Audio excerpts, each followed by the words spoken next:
Springfield's Talk 1041. Welcome, everyone. How do you do? My name is Nick Reed. Streaming live, KSGF.com. We're going to have happy hour Friday. That's Yeah, we're right. going to have a mid-month happy Feels like hour. a very long time.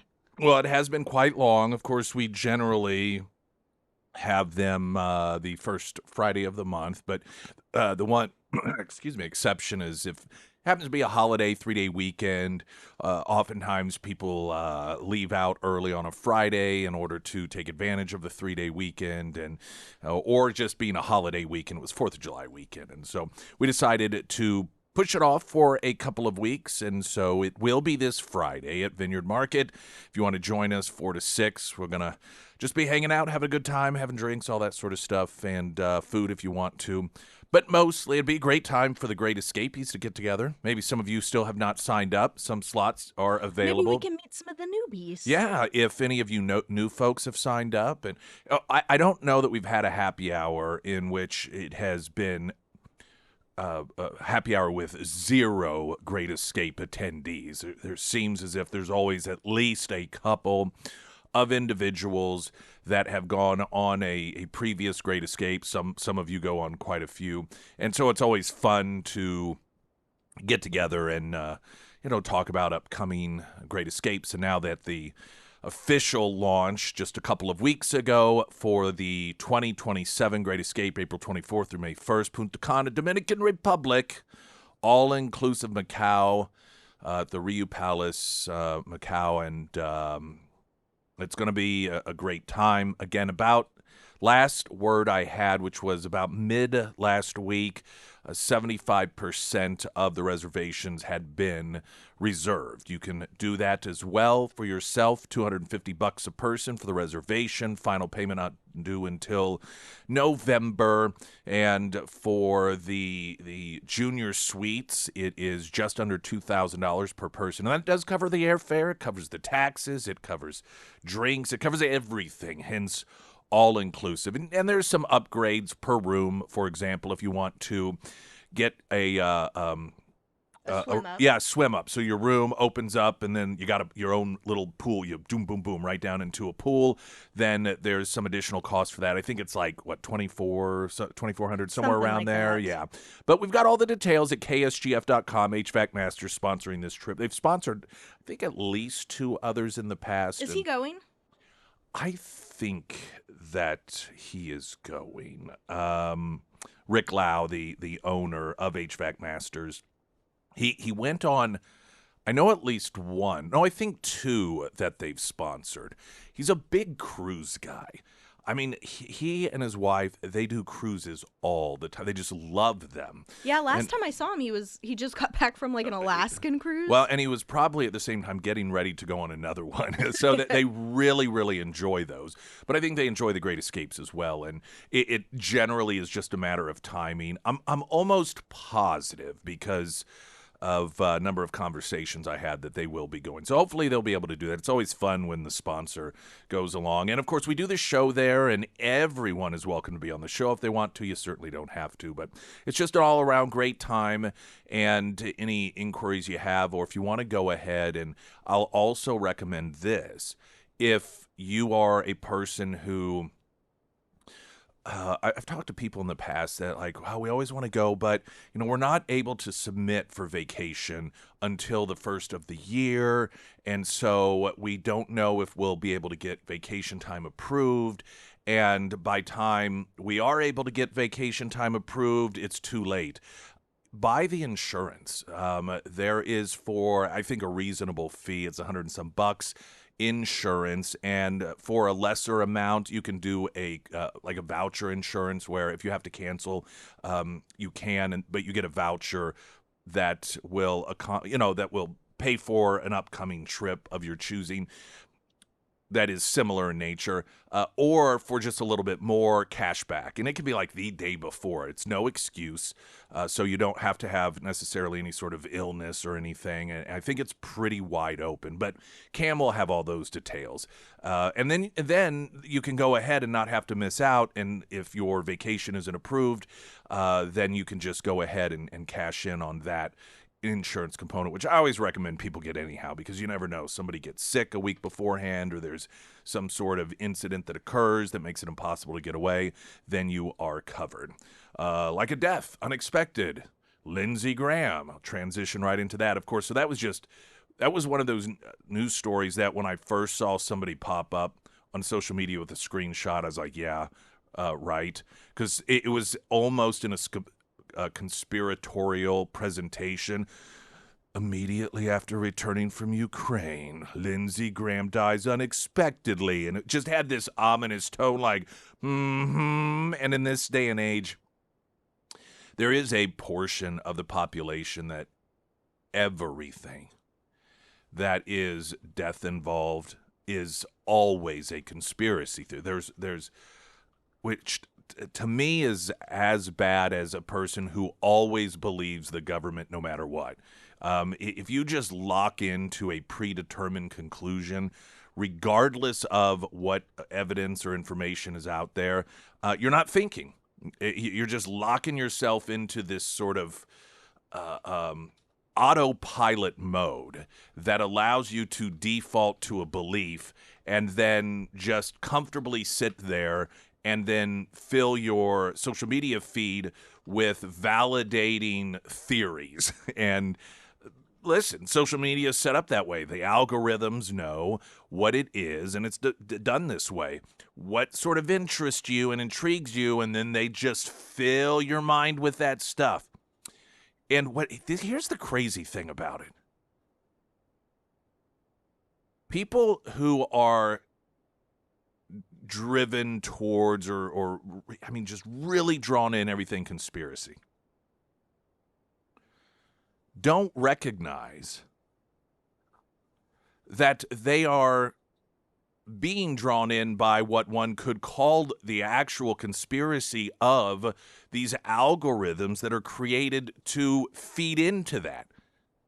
Isn't that kind of crazy? You think about it? Because it is this, I don't think anyone denies it, that these algorithms are created in order to feed that addiction.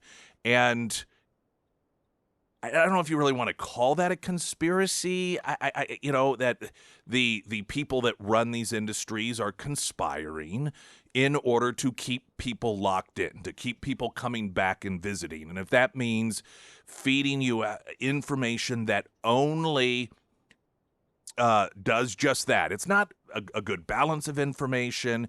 It isn't a full picture of what's going on, but it's like, this is what they like. And so we're just going to keep feeding it. You'd think the first people that would recognize that would be conspiracy theorists. The people who would be the most cautious about utilizing social media because of that conspiring nature of just telling people they want to hear would be that the conspiracy theorist would be the ones that would be most cautious about that. Yet, where is it that they go for their information? It's social media so often. And they're like, well, no, I get this and that. But generally, how is it they get introduced to the podcaster? How is it they get introduced to that YouTube video? It is by way of an algorithm that fed that to them because they know that it was designed in order to feed that addiction. Now, of course, it isn't just conspiracy theorists that get fed what it is that feeds the conspiracy. Listen, if you're somebody that likes cooking videos, the algorithms knows that, and so it gives you lots of cooking videos. If you're somebody that likes sports videos, then, I remember when I really realized, I knew that this is how it worked, but maybe a year ago or so, a video that popped up, and it was some pole vaulting video, and I don't know, something crazy and absurd happened, and it happened to be a female pole vaulter, and so I had clicked on it, watched it, and then it advanced to another one, and it was some other weird pole vaulting event, and because of 2 or 3 of those, it was like for a couple of days, every third video that popped up was female pole vaulters. And I'm like, why do I keep getting these? And it just recognized that, oh, looks like this guy likes female pole vaulters. And so it was just feeding them. And it took a while of, me just not looking at them or clicking on them for it to slowly work its way out. But I just find that interesting that the grouping of people that you would think would be most likely to say stay away from social media because they conspire to keep you addicted are the ones that go to social media for the feeding of their conspiracy theories. Well, anyhow, so the Lindsey Graham stuff, just briefly touch on what it is that's known. It seems pretty straightforward stuff. Nothing really uncommon in terms of hardening of arteries and then a tear in the aorta. And it's something that can take just seconds, or sometimes it can take days in order for that really to result in a fatality. And that, by all appearances, is what happened with Lindsey Graham. We got weather in a moment. Right now, the latest news update.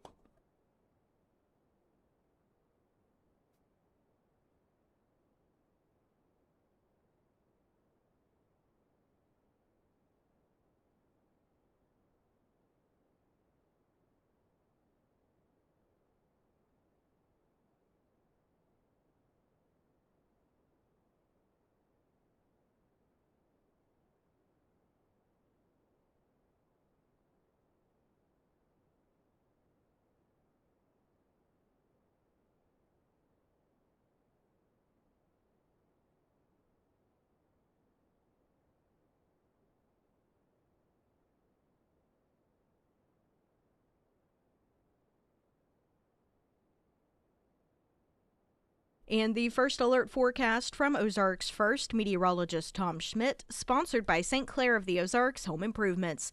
Today we'll see sunny skies with a high near 89. Tonight clear with a low around 66. For your Tuesday, sunny with a high near 89 and heat index values as high as 93. And taking a look at Wednesday, we'll see a 50% chance of showers in the afternoon, otherwise mostly sunny with a high near 89.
When you first saw the Lindsey Graham news, did you see it on social media or did you see it in the?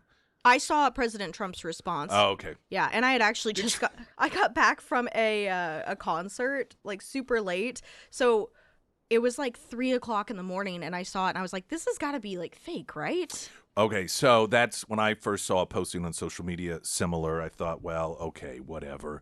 But then I went to a news source and saw it Yeah. as a news item and thought it was true. But when the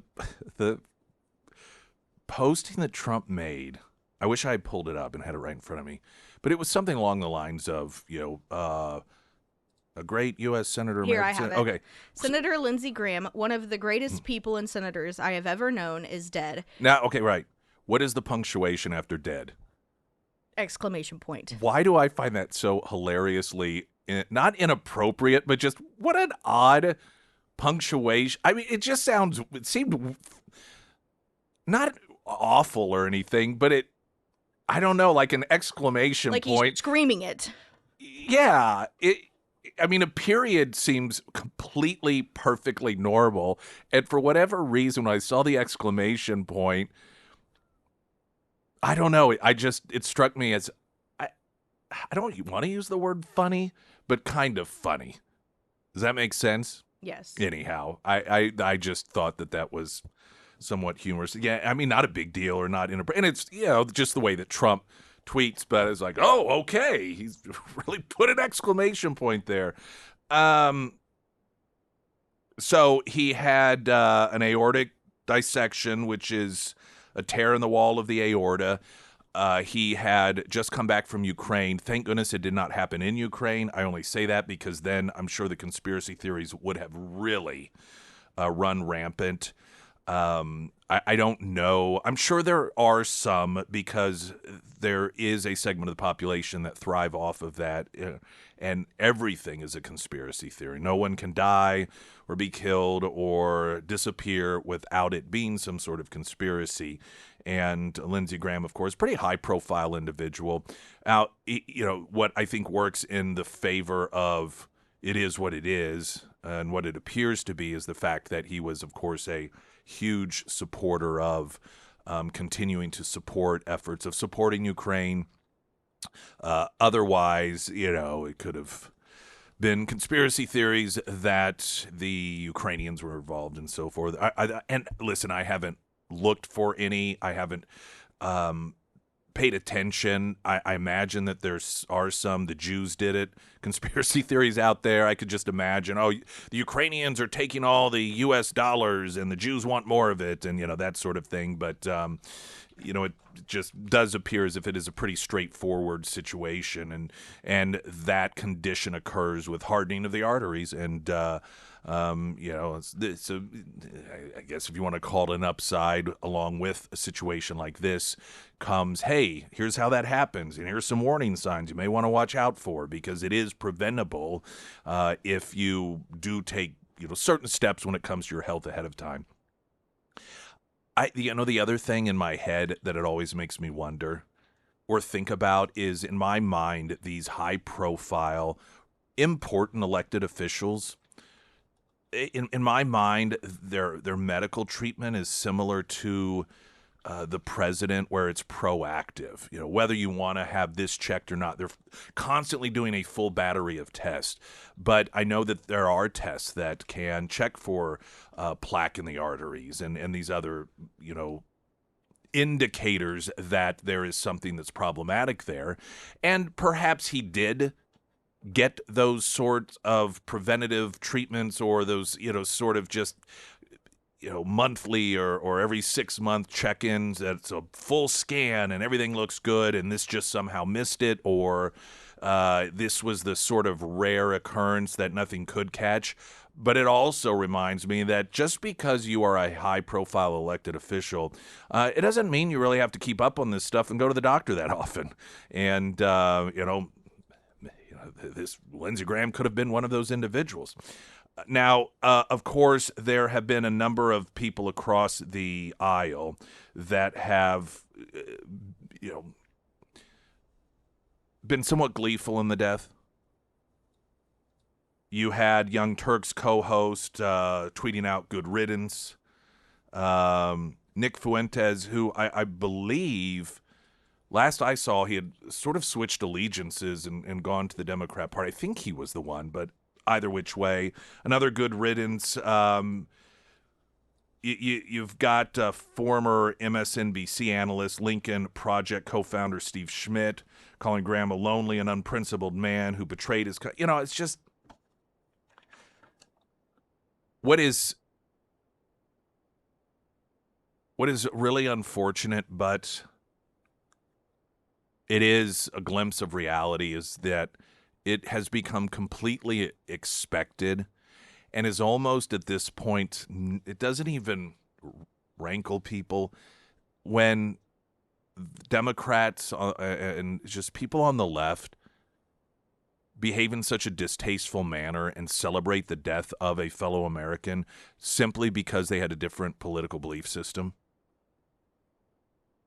That they behave about the death of Republicans the way that Americans behaved about regarding the death of bin Laden.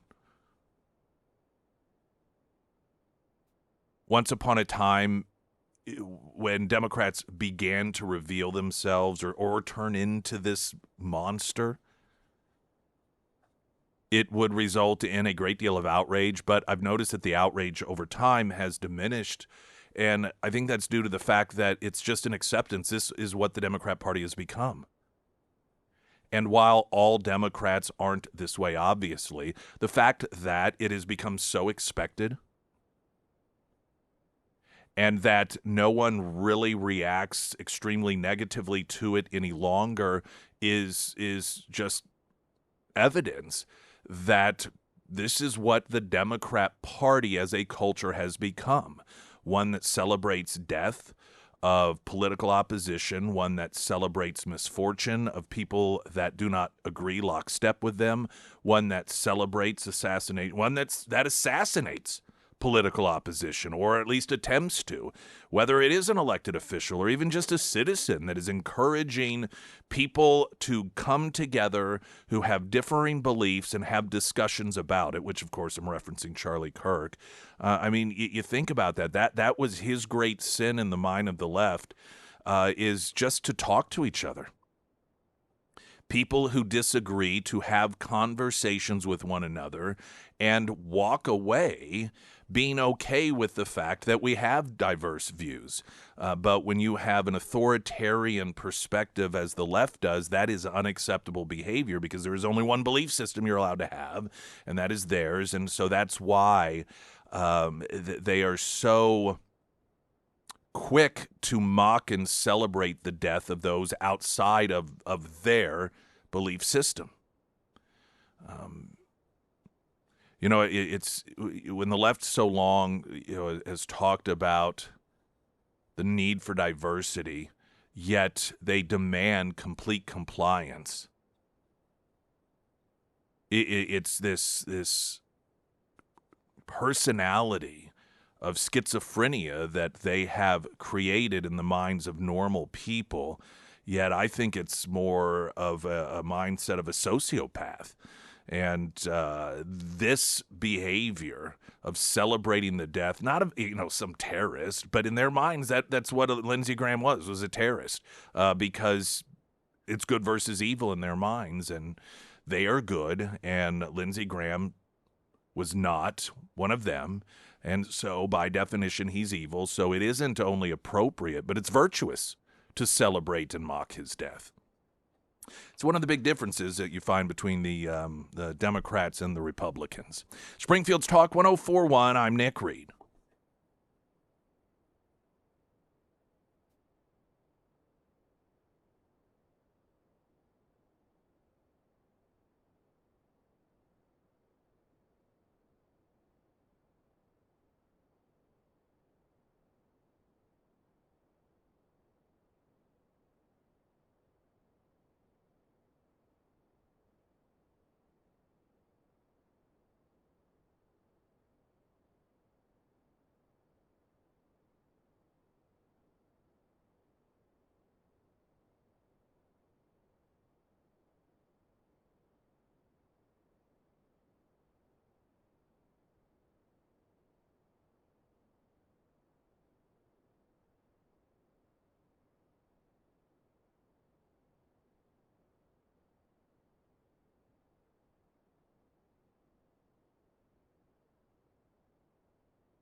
Emily Johnson, House Theory Realty, for all of your home buying needs, your home selling needs.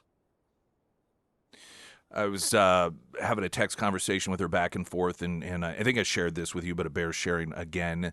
The importance of visiting with her ahead of time and not really making major alterations, or I'd say even minor ones, to a home you're wanting to put on the market until you speak with her. And she had put a home on the market and had given some advice beforehand. Hey, here are the things that need to be done. And right now, on average, it's taking 38 days in this area in order to go from a house on the market to get a buyer. And it took 5. And she noted this is a great example of the seller taking note of the advice based off her expertise and coming to her and saying, what do we need to do? And then doing those things. And that goes from on average, 38 days on the market to 5. And you may not even be ready to put your house on the market. Or perhaps you don't know if you're going to put your house on the market. Reach out to her anyway. Utilize that knowledge to your advantage. She does not consider that to be a hassle. That is a service she provides. Home buying, home selling, Emily Johnson, House Theory Realty. Hopefully she'll be at happy hour. We're going to have happy hour Friday. I also, by the way, last time Cam from the travel group had texted me. She said, let me know about the next happy hour. So maybe she'll be there as well. Oh, good. Yeah, so be a great opportunity if you have any questions about the Great Escape coming up to talk with her about that. If she is able to make it, I'll have to let her know, in fact, that we are having one Friday 4 to 6 at Vineyard Market.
Field's Talk 1041, the first alert forecast from Ozarks First meteorologist Tom Schmidt, sponsored by J&S Automotive. Today we'll see sunny skies with a high near 89. Tonight, clear with a low around 66. For your Tuesday, sunny with a high near 89 and heat index values as high as 93. And for Wednesday, a 50% chance of showers in the afternoon, otherwise mostly sunny with a high near 89. Nancy Mace has, over time, exposed herself as just a bizarre individual. She made headlines for some of that behavior when she showed up to speak at a prayer breakfast event, and talked about how I think she was running late or going to run late, but it was so important for her to be there because that she turned down morning sex with her boyfriend to be there. This is a Christian prayer breakfast. And I mean, listen, I'm not naive, nor is anyone. And we're all sinners, but to use it as a punchline during remarks at a Christian prayer breakfast. I mean, it's just some of her bizarre behavior. She ran for governor in South Carolina and found herself in 5th place, distant dead last amongst the high-profile candidates. This was just about a month ago.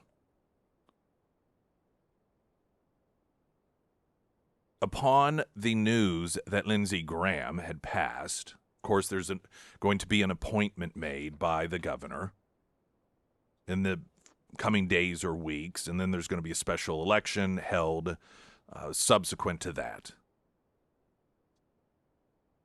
So it's all going to happen very quickly. She made a posting in reference to his death, Lindsey Graham's, from The Godfather.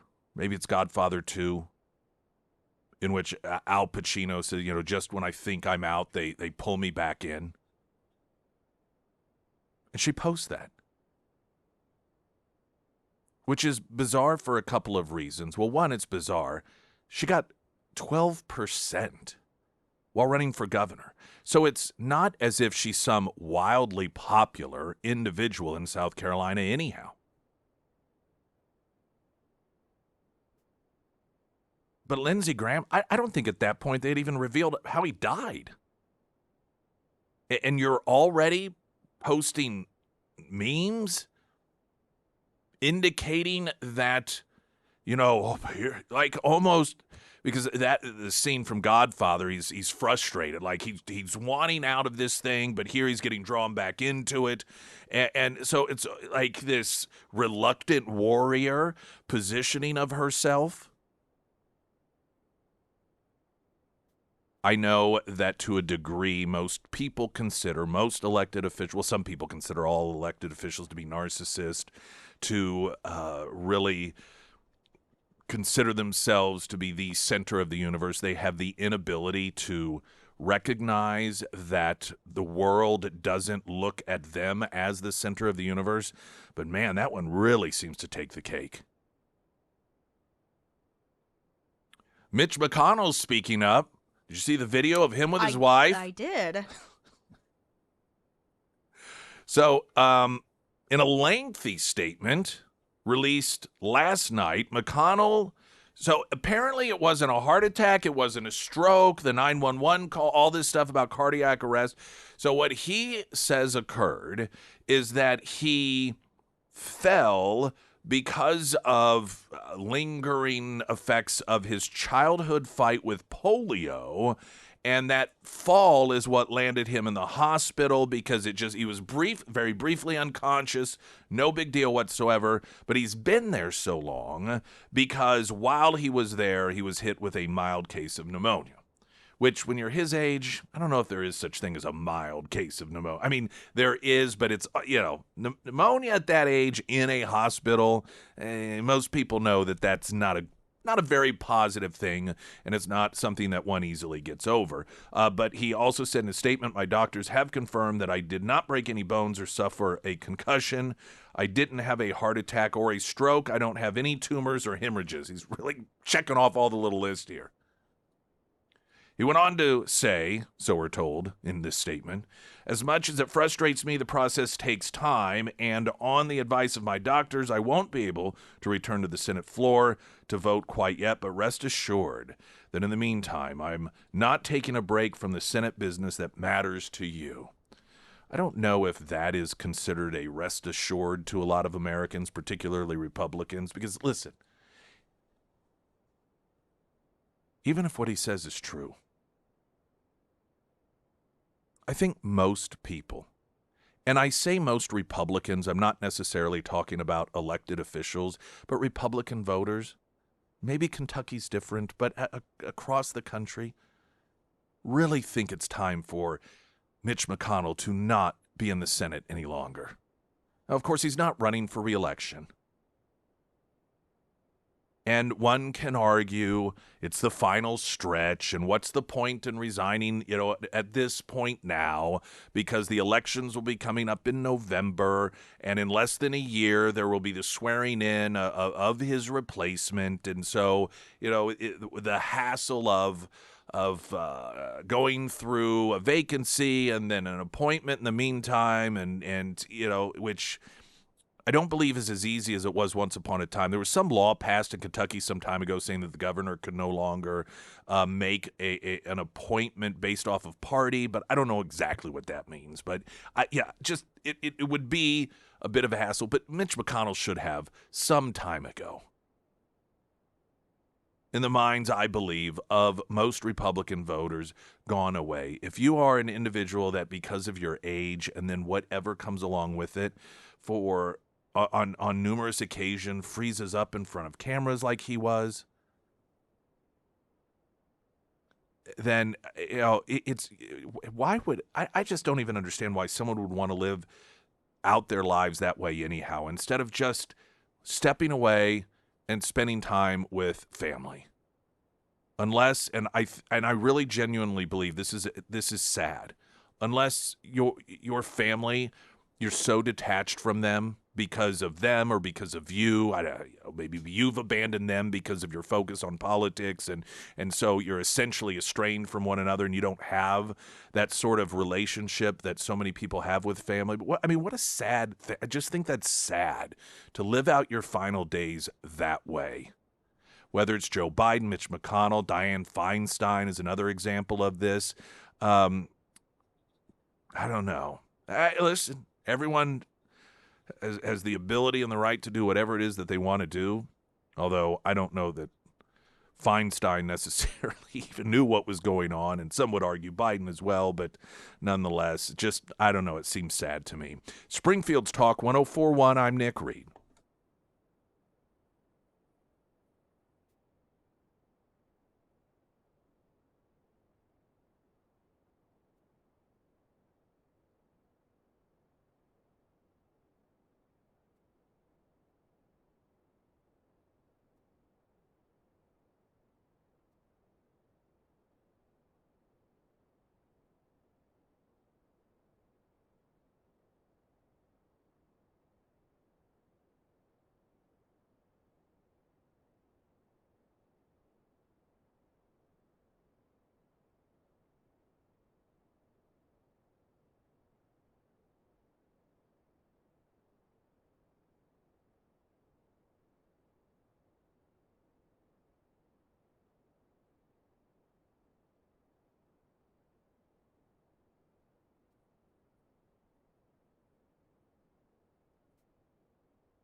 Friday, we talked about an announcement that Democrat State Rep Jeremy Dean, that covers the Springfield area, had made publicly on social media that he was being endorsed by Missouri Realtors, the organization, and he had a lengthy thank you from them and praising them for their important work and so forth. And I found it to be surprising given the disciplinary nature of his just one term in there, and this guy has to stay outside 50 feet of a female colleague because of vile sexual text messages that he had sent her, had to go through sexual harassment training, and lost a lot of his privileges.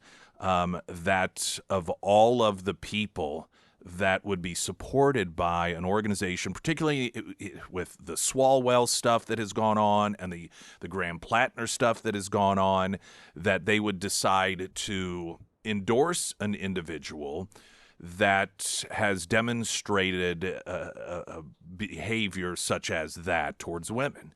And so I had reached out to them inquiring about it. And they said, "Oh, I don't know, that's not true. We aren't endorsing anyone."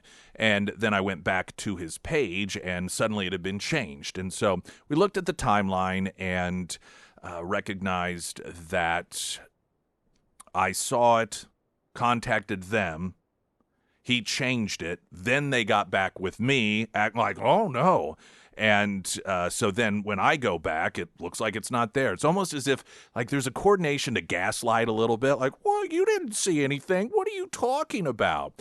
So I reached back out to Missouri Realtors, noting that I knew what was going on, that I knew that it had been edited after I contacted them and asked, did you all contact him? Kind of suspecting the answer, but wanting to get some sort of confirmation or response. They did not respond. Now, I followed up. I'm just sort of, wanting to give you an update. I waited until COB, close of business on Friday, to give them the opportunity to respond, and they did not. Now, I think they owe an explanation because Jeremy Dean claimed that they endorsed him. Clearly, he made that claim for some reason. And I think it's incumbent upon them to explain either we have no idea whatsoever, this guy's crazy, he made it up, or whatever occurred, what happened. And also, was it a complete coincidence that he changed it after I reached out and inquired about this, or did you contact him? Was there a conversation? What was that conversation about? Now, some would say, well, that's between them. This is a public announcement that he made. And I just believe that it's your responsibility to be transparent in this matter. So after close of business on Friday, I sent another email noting that, listen, here's the timeline of things. He made the announcement. I contacted you. He changed, what happened was he didn't delete it, but he edited it, which allowed for the, where you could still see the pre-edited version of it. So while trying to make it look like it never really happened, you could still see that it happened. And then after he changed it, they responded to me, well, we have no idea. No, we don't do any sort of endorsements. And so I was like, did you contact him? If so, what was the conversation about? So I asked some very straightforward questions. Now, I haven't heard anything back, but it was over the weekend. It was after close of business on Friday. And so that's perfectly reasonable that whomever it is that checks on the email, that receives those emails and any sort of response, I suspect that it's probably some sort of conversation, if they are going to respond, that they're going to have perhaps with some people that know any sort of potential legal implications and so forth. So it's reasonable that I haven't heard back from them yet. But I just wanted to update you on it, and I'll let you know tomorrow if there has not been any sort of further response from them. Now, there's always, because you're like, how can something like this happen? How can a candidate just randomly believe that he got an endorsement from an influential organization? That seems non-political, right? You'd think, oh, Missouri Realtors. I mean, that's not political. So what would be the thought behind making a post like that if you know you did not receive the endorsement? Well, one approach is you put it out there long enough for people to see it, knowing that you're going to have to take it down, but knowing that a number of eyeballs will see it before it's taken down, and then they will believe that it's true. Now, you may say, yeah, but when it's taken down, won't they know? Well, do you know every posting you see if it's been removed? What I noticed at the time, and now I haven't looked this morning, there wasn't a retraction like, oh, hey, this was a mistake. There was no effort to let people know I wasn't endorsed by Missouri Realtors. Now, like I said, I haven't checked this morning, so I can, I'll have to go back and check. And if that is posted, then this approach may not be the most likely one. But you put out disinformation, then you just quietly remove it without letting people know, hey, I removed it because I was wrong. Here's what happened. And so you have a certain segment of the population that believe that this credible, nonpartisan organization is supporting you. Particularly realtors, and you're talking about housing and how important affordable housing is. Hopefully, before tomorrow morning, Missouri Realtors will give some sort of explanation as to what sort of coordination, if any, they had with the Jeremy Dean campaign, how it is from their perspective this happened. But if they don't, and they do sort of, keep, I don't know if you want to call it a cover-up, but keep quiet over the matter, then I'll let you know that by tomorrow as well. Springfield's Talk 104.1, I'm Nick Reed.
Brookline Door Works. Here's a tidbit for you. Average garage door gets used about 3,000 times per year. You're thinking that's almost 10 times a day. Most people have a garage that is their front door. Now, a usage is up once and down once. So every time you go in, that's two usages right there. It goes pretty quickly. The reason that's important is because most springs have a lifespan of about 10,000 uses. You know, those big springs on either side that have to go there in order for the door to open and close. And then I don't know if you've been in a garage when one goes off, it's not fun. And it can be dangerous. Some of the biggest contributing factors to spring snapping: temperature changes, extra friction resistance, lack of maintenance. Oh, I use WD-40 on. Don't do that. It can break down components. Use it in any part of your garage functioning and actually make your problem worse. If your door squeaks, something is not operating properly. Probably time for routine maintenance. I do it annually. I just figure, hey, it's a pretty big expense. I'd rather have a small amount, making sure that I'm preventing large, costly catastrophes from occurring down the road. So for all of your routine maintenance, Brookline Door Works, and they're 24/7, by the way. BrooklineDoorWorks.com, also under Nick's endorsements at KSGF.com. News in 60 seconds.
Springfield's Talk 1041. Hello, good morning.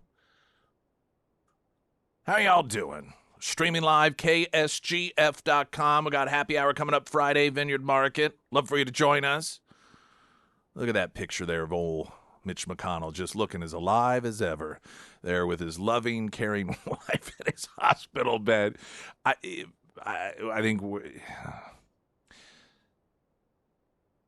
it's almost bizarre to me, but it shouldn't be, how it appears to me everyone recognizes how much theater is involved in this, but it still happens anyway. Did you notice in the corner of that photo how he's got like a newspaper kind of like over in the side? That all of that is, when I say staged, it doesn't mean it's fake, but they're like, well, let's put something there to show he's reading. You know what I'm saying? Like his brain is working. Like, should we put some Sudoku out? No, that'd be too obvious. Just put a newspaper there. Did it have the date exposed? You can't really see, but you can see like the main like right, picture. Yeah. I mean, it's so, to me, absurd because it's clearly in response to all of the talk, the chatter out there, believing that, again, that he was brain dead, that he wasn't coming back. And then suddenly you have all these elected and former elected officials out there, and they're like, well, we've been talking to him. And he's, it's just a revisit of Democrats relaying these in-depth conversations they were having with Joe Biden, and instead it's Mitch McConnell. So now we get this, essentially, let's be honest, it's a proof of life photo. If one of your leaders, which I know he's not Senate leader any longer, Thune is, but if you're having to provide, because of public pressure, proof of life photos, you should probably just go home and do things with family and friends, or watch TV or something. You should not be clinging to your current lifestyle. That's just my recommendation. But hey, we're closer, permanent daylight savings time. Congress attempting again to make daylight savings time permanent, but also giving states the chance to opt out. Because, of course, they have to make things complicated. The bill, which is called the Sunshine Protection Act and ends the twice-annual clock switching, is set for a full floor vote next week. I think that would be this week, after the House Energy and Commerce Committee in May voted 48-1 in favor of the bill. The Hill explained the Sunshine Protection Act would require states that do not exempt themselves before it takes effect to lock their clocks on the time observed between March and November. President Trump has vigorously supported the measure, promising to help get it passed. He wrote on social media following the committee's vote 2 months ago, it's time that people can stop worrying about the clock, not to mention all of the work and money that is spent on this ridiculous twice-year production. Similar legislation was unanimously approved in 2022 in the Senate, but at the time it stalled in the House. As it stands now, daylight savings time requires the clocks to, quote, spring forward 1 hour on the second Sunday in March and fall back an hour on the first Sunday in November. It's been in place in nearly all of the U.S. since it was introduced. Do you know when it was introduced? 1960s. I don't know. It'd be interesting to poll people and to see if they knew how long it's been in place. For whatever reason, in my mind, I just think most people figure it was in the 1800s. And I don't know why I think that. Probably because it's just this cliche that, it was because of farming. You hear that a lot, and people think farming, and that sounds like the 1800s. Maybe I'm wrong. But in the 1960s, it was the Nixon administration. The country previously observed year-round daylight savings time during World War II. Nixon ushered it into place in 1974 in the wake of the 1973 energy crisis. However, that change was repealed after intense public backlash over dark and cold winter mornings for school children. Two states, Hawaii and most of Arizona, do not observe the yearly clock changes. California voters in 2018 passed a proposition to make daylight savings permanent, but under federal law, that change cannot be made without approval of Congress. Who would have thought California would actually have their head on straight on something? They actually did back in the, I think it was 90s, when they voted that marriage was between a man and a woman.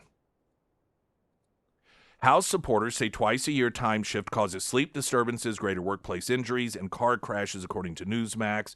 The cable outlet reported they also believe brighter evenings would spur more economic activity in the winter. Now, there is some opposition to this. One of the individuals in the Senate who opposes this is Republican Arkansas Senator Tom Cotton. In his speech on the Senate floor in October, he said the following: by moving the clock back an hour in winter, permanent daylight savings time would push winter sunrise to an absurdly late hour, depriving Americans of morning sunshine that is essential for our safety and well-being. For many Arkansans, permanent daylight savings time would mean the sun wouldn't rise until 8 or even 8:30 during the dead of winter. 3 months out of the year, kids in towns like Bentonville, Fayetteville, and Fort Smith would start school ahead of the sun. Now, this is just a crazy notion, and I know I'm not as smart as some politician. But if the primary concern here is, let's say, for the schools and that kids are going to be going to school while it's still dark, then shift the school hours. Shift the school hours. And if not for the entire year, then what would normally be daylight savings time? So if fall back, then just, suddenly shift the hours of school so that school starts an hour later and ends an hour later. Well, but that'll this and that'll that. Yeah, because there's always some reason why something can't change. I mean, if the only time we can make any sort of change is if there's absolutely no, disturbance in some sort of other area, then we'll never, ever, ever make any change. We'll never improve. And listen, I'm not saying that's not a legitimate concern. But we have school districts that over the past several years have decided just to do away with Friday altogether as a school day and instead add an hour or however many to Monday through Thursday. Schools don't have to be locked in to a permanent time. And so if the reason to be against daylight savings time is because of, the worry about kids standing at the school bus when it's dark, then just start school an hour later. Again, I'm not as smart as politicians, and I know. Well, but this will happen and that'll happen. Yeah, things happen when you make changes. Latest news update.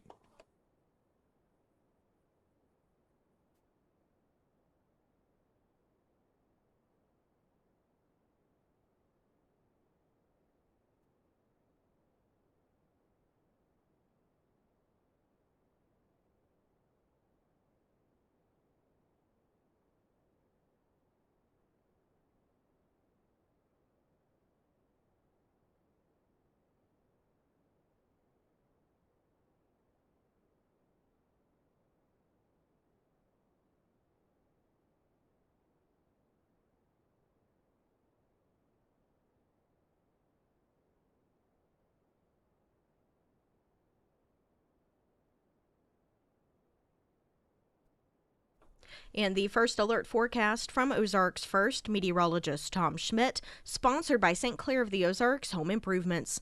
Today we'll see sunny skies with a high near 89. Tonight clear with a low around 66. For your Tuesday, sunny with a high near 89 and heat index values as high as 93. And for Wednesday, a 50% chance of showers in the afternoon, otherwise mostly sunny with a high near 89.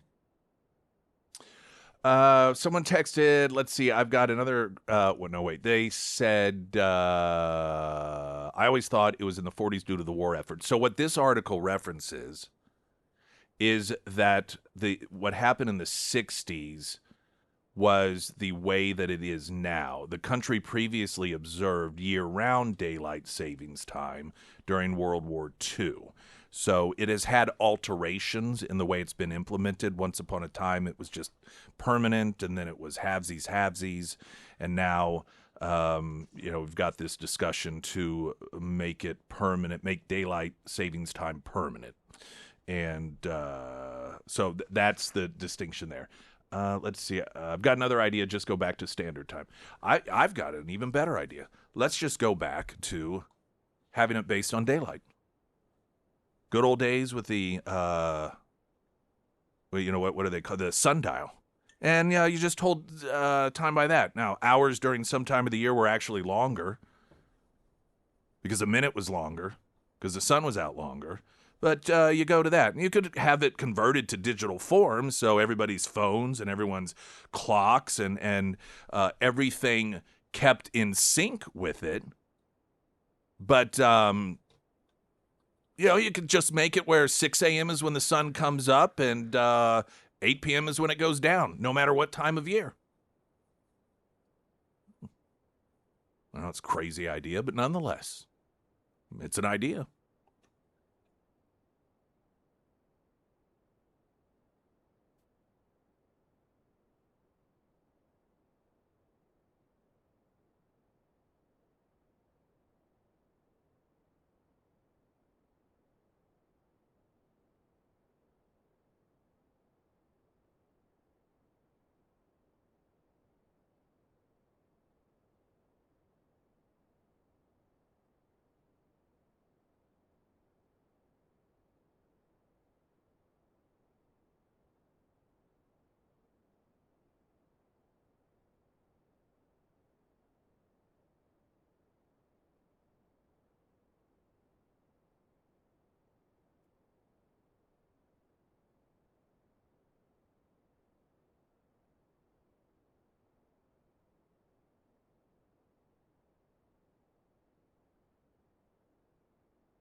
Congressman Burleson joining us for just about 5 minutes or so because of his flight. So I appreciate you getting us in as quickly as you could. So you're headed there. What's going on this week in Congress?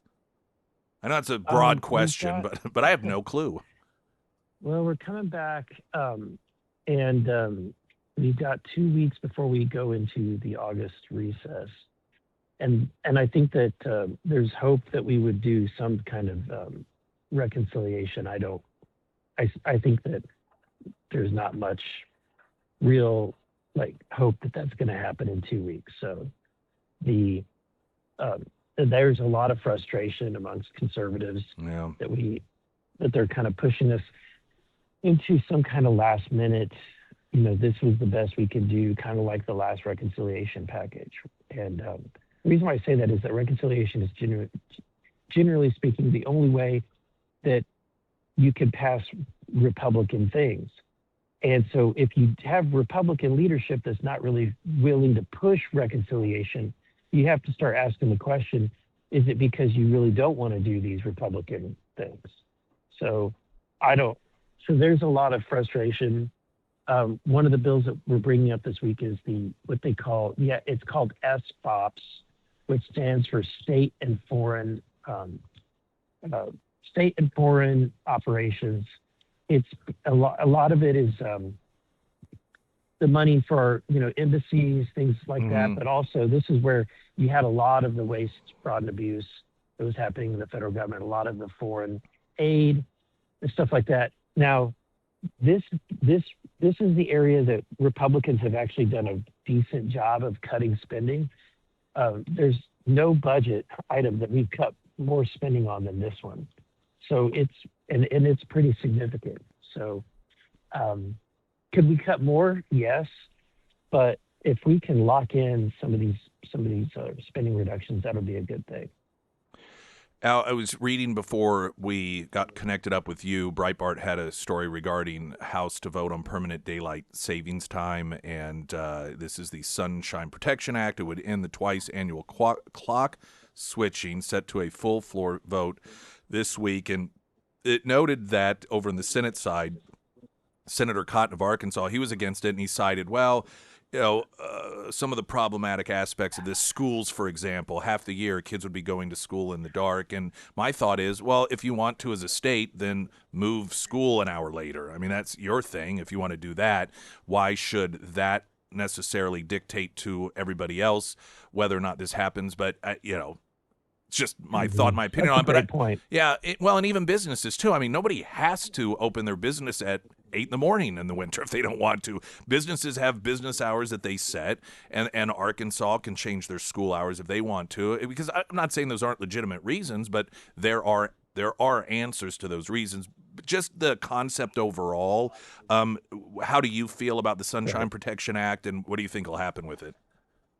I support it. I think it's silly that we keep changing it. Yeah. I think that it, keep the time the same, and people will figure it out. But like when I was in IT, I'll tell you the amount of work that it takes. You generally have to have. I don't know if it's necessary so much anymore, but back in the day, you'd have to have a team in place over the weekend just to be prepared. And oftentimes you're doing patches for the daylight savings to make configuration changes. Yeah. And I know a lot of that's already automated, but at the end of the day, you still have to have people there because inevitably something goes wrong. And I just think it's unnecessary. Now we kind of can have that opinion here. We're kind of in the middle, Mm-hmm. but my friends that are in, like my friend Chip Roy and Andy Biggs that are in South Texas, and Andy is in Arizona, those guys do not support it because it's a dramatic shift for them in the time. But Right. I think I agree with what you're saying. If it's that big of a shift, then let the schools can start later, or Yeah. or maybe instead of making daylight savings permanent, you make the standard time permanent. Sure. So either way, I just think that we should end this whole practice of moving the clock up and back. Before we let you go, anything that you've been working on or that's happening that isn't really making the news that you want people to know about? Well, that's a good question. I'd say the healthcare bill that we've been working on is going to be. Hopefully, we can be able to get that done in reconciliation. I've gotten some changes into the road surfacing bill, and the Water Resources Development Act bill that are good for the area. So we were able to officially. I know it's not a huge substantive policy win, but we were able to officially win the battle over Tulsa legally by designating Springfield as the birthplace of Cruises 66 into the road resurfacing bill. And then I got language that cleaned up and really put teeth into the language for Table Rock Lake in the water bill. So excellent. And those are making their way through. All right, very good. Congressman Burleson. Thank you, sir. Safe travels. Have a good week in Okay. D.C. Thank you. All right, you bet. Springfield's Talk 104.1. I'm Nick Reed.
All right, some of your Pyramid Roofing Company messages. I say keep it standard time, and others saying, let's see, I think the biggest issue with daylight savings time, people that have dementia and Alzheimer's, disrupting pattern of when they awake and when you try to get them to sleep at nursing homes.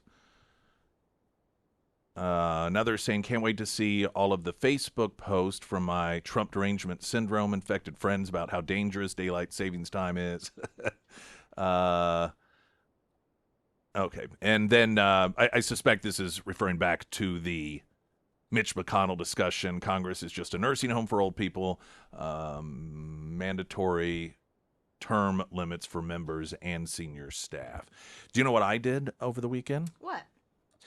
My wife and I on Saturday, I guess it was, we're here home in Springfield, and we were like, hey, what do you want to do? Let's go do this, let's do that. And we we're just sort of up in the air.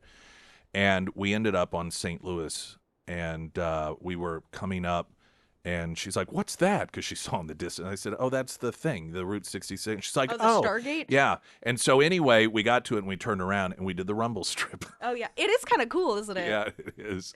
But those businesses were like, not another one. Yeah, I can't hear it any longer. Maybe they should just change the song every month. Maybe that would.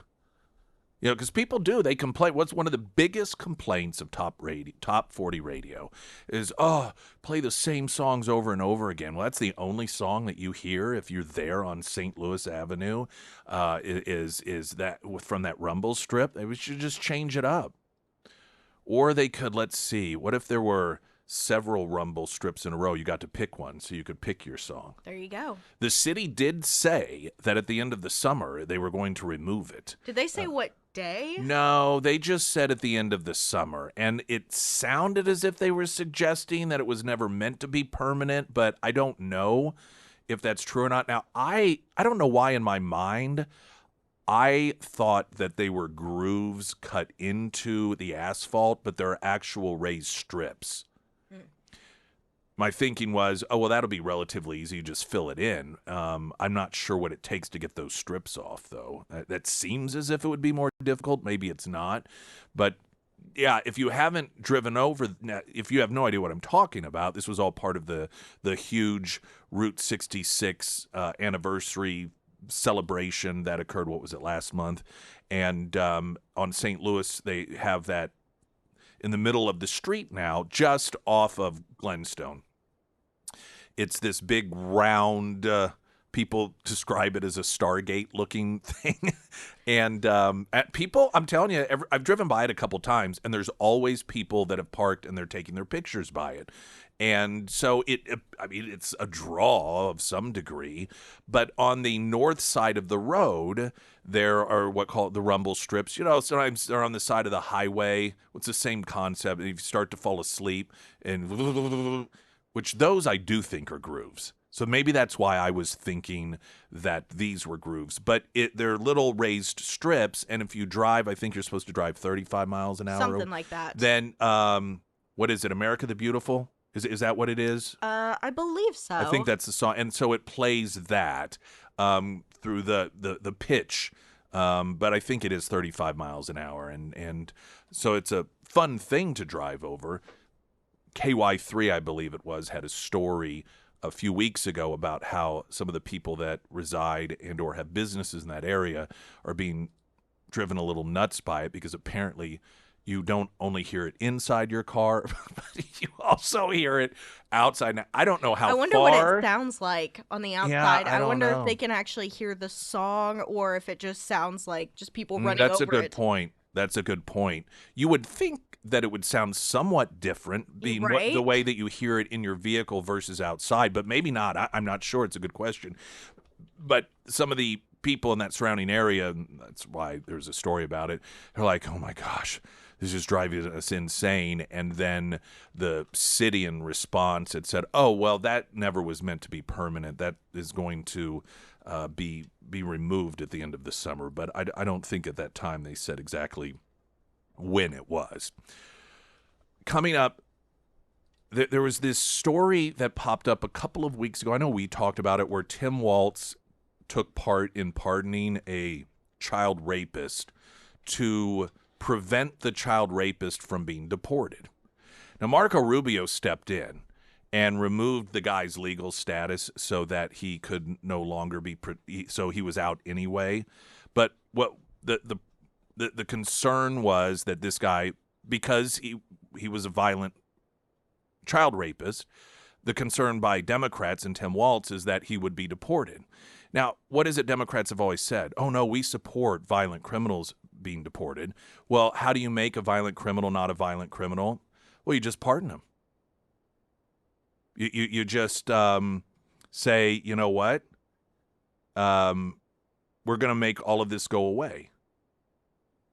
And he recently made remarks about this. And it's even more unimaginable that he actually expressed sympathy for the rapist. How unfair it would be. At the same time, there have been some documents exposed that fully acknowledge this was to help protect him from being deported. Now, I think that at this point, we can stop pretending as if Democrats' deportation concerns are only for law-abiding citizens that have families here in the community and go to church and work at bake sales. When you are giving pardons to child rapists, multiple child rapists, or this individual is convicted of raping a child multiple times, so that you can protect him from deportation, you lose the right to claim you're only trying to protect innocent individuals.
Springfield's Talk 1041, the first alert forecast from Ozarks First meteorologist Tom Schmidt, sponsored by J&S Automotive. Today we'll see sunny skies with a high near 89. Tonight clear with a low around 66. For your Tuesday, sunny with a high near 89 and heat index values as high as 93.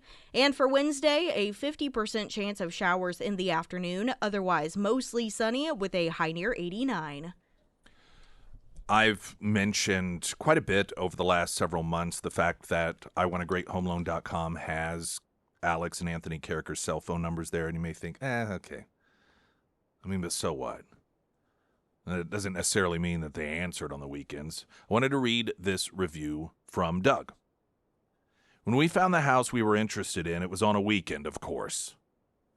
Alex really worked hard to help us get pre-approved in order to be able to make an offer before the open house the next day. He also did an excellent job of explaining the various loans that were eligible to us with the pros and cons of each one. This included creating the spreadsheet showing how each loan type affected our payment scenario.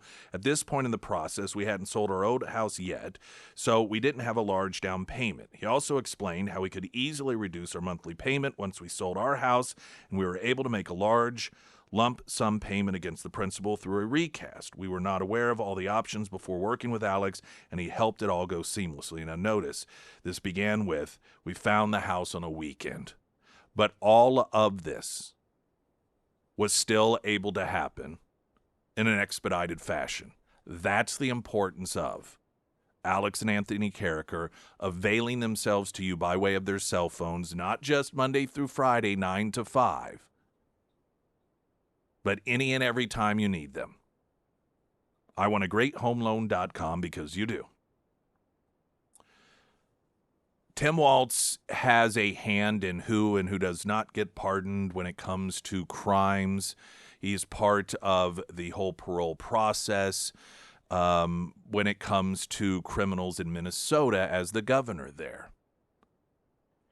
And as you know, I just can't even, this is unimaginable to me how depraved Democrats have become.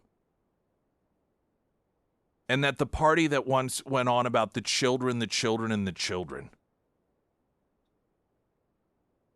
There was an individual who was an illegal immigrant convicted of repeatedly raping a 10-year-old girl. Or a 10-year-old. I don't know if this 10-year-old was a girl. Yes, it was a girl. He was awarded a pardon by Governor Tim Walz's Board of Pardons after the state's Clemency Commission recommended it be granted to him due to immigration concerns.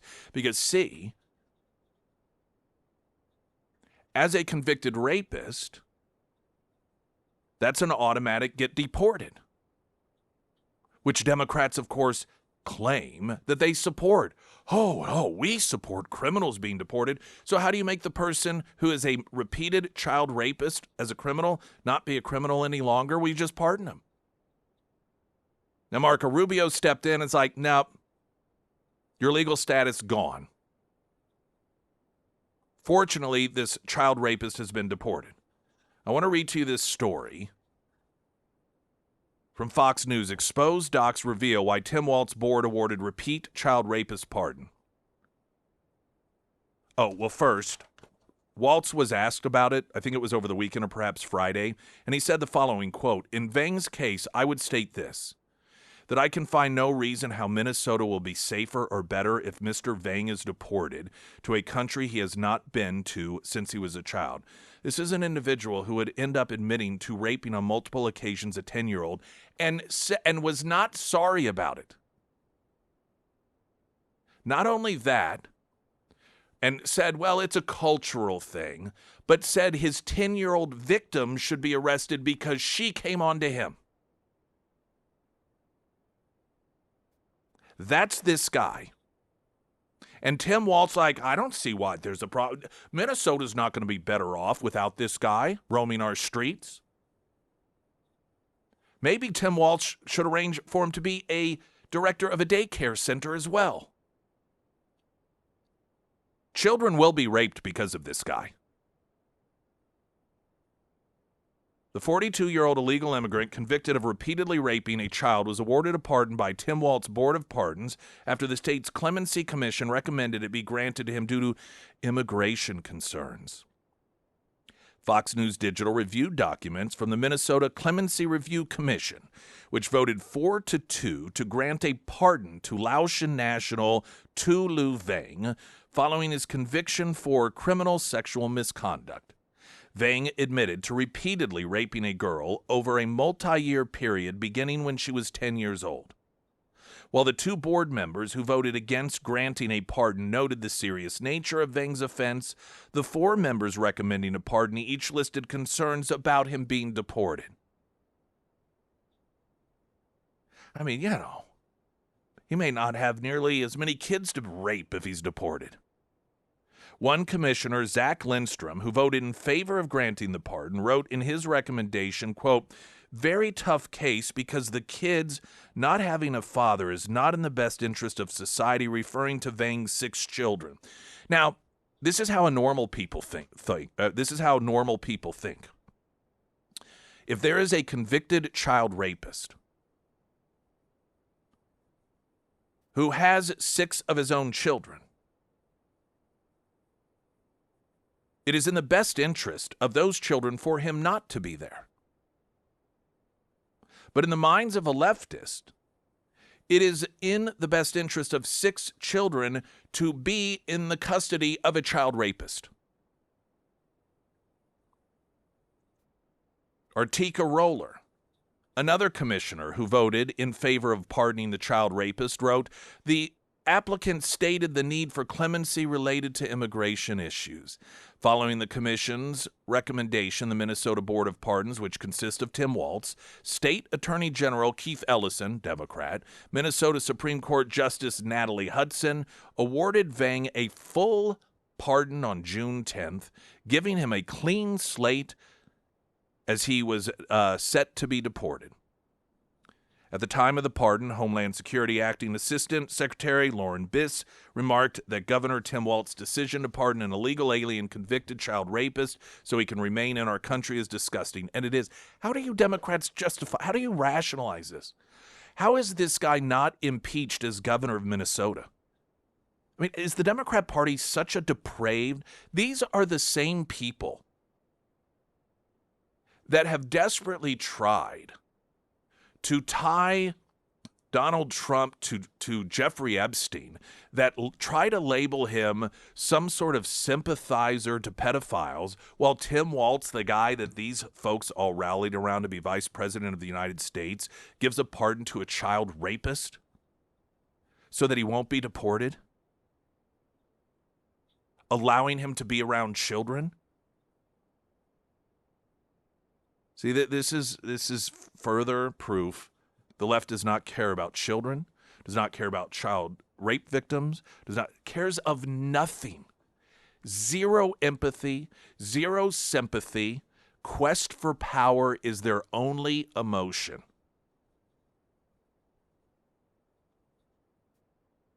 Vang entered the U.S. through California in '94, was granted legal status by the Clinton administration, of course.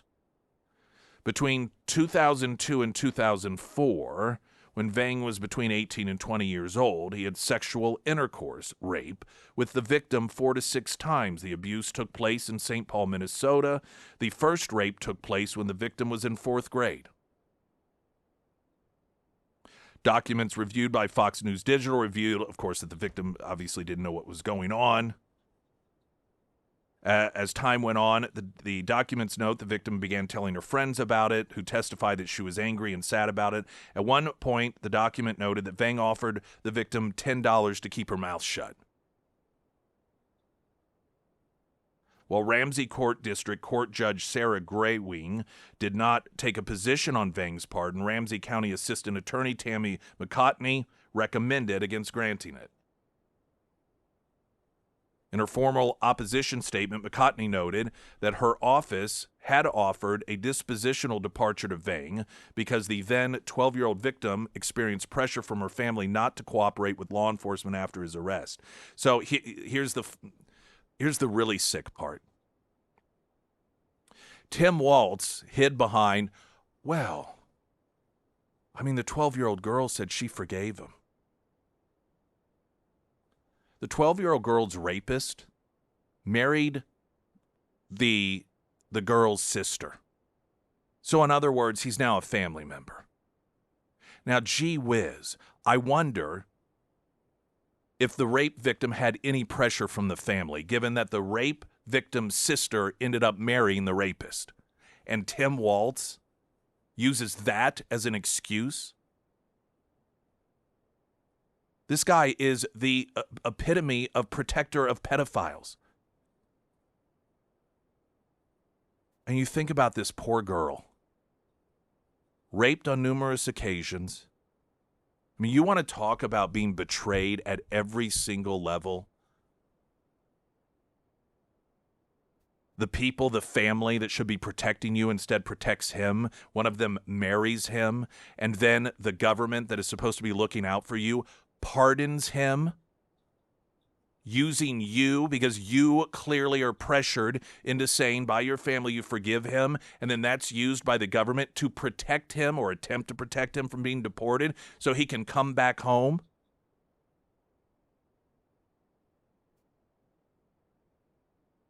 Vang was sentenced to 12 years in prison following his conviction.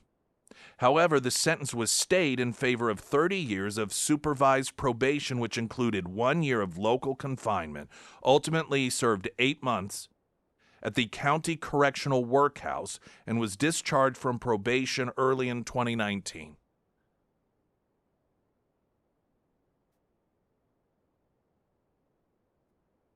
He said that it was a cultural thing, wasn't, quote, a big deal, is what he told the court.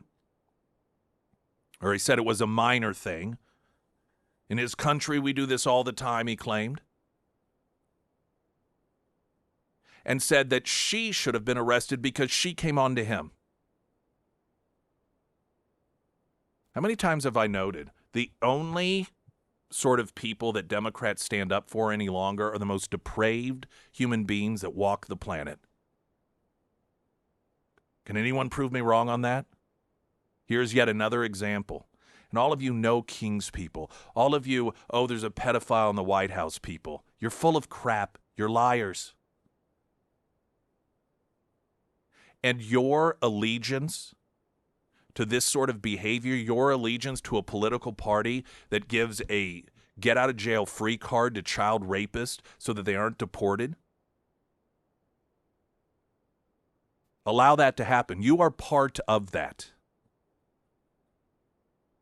I have not heard a single Democrat stand up and be outraged by this. Because like any other victim, see, this little girl, she's meaningless to Democrats because she doesn't serve a purpose. She was raped by the wrong type of person, see. Her unfortunate circumstances wasn't being raped, but it was that she wasn't raped by the right person. See, if she had been raped by some MAGA hat-wearing white guy, she would have maybe gotten a little bit of justice. But because it was, quote, one of theirs, she instead is forced to write a letter saying she forgives her rapist so that she can then be pardoned. I think also Republicans should be making a much, much bigger deal out of this. I've tried to figure out why they are not, and the answer's sad. I think that there is a recognition that Democrats don't care any longer. And Minnesota is a state that is primarily Democrats, and so they know it doesn't matter to them. That you can scream and holler all you want about this, they'll just support these people anyway. Until and unless they fear that it will hinder their power grab, and Waltz already isn't running for re-election. So what do they care? It's fine.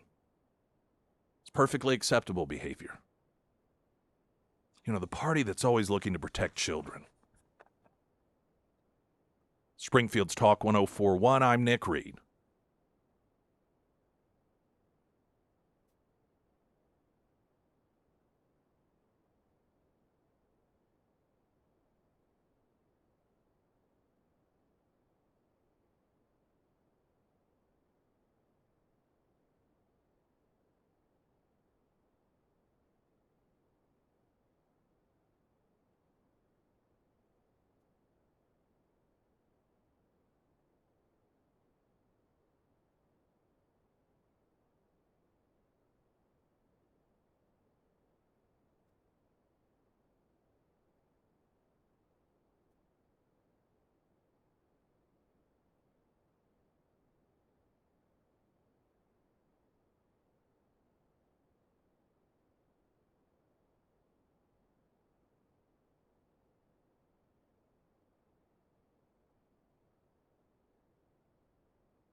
Sarah Myers, everyone. Thank you. Foreman Mechanical Heating and Air. One of the biggest things that causes breakdowns is actually lack of maintenance. That's why Foreman created their annual maintenance program, because they get it. You know, sometimes your system, it's just out of sight, out of mind, and you just get caught up in life. But one of the best ways to keep your system running for years and years is to make sure that you get regular professional maintenance on your unit. Now, the Foreman team, they can come out a couple of times a year. They can calibrate your systems, brush and clean your evaporator coils, check refrigerant pressure, all that stuff, plus so much more. And it really is a great way to keep your system running the way that it should, and they can catch issues before they become a major problem. So if you want to learn more about this annual maintenance program, just reach out to Russell. And of course, you can find all of the contact information for Foreman Mechanical Heating and Air under the Sarah's Endorsements tab at ksgf.com.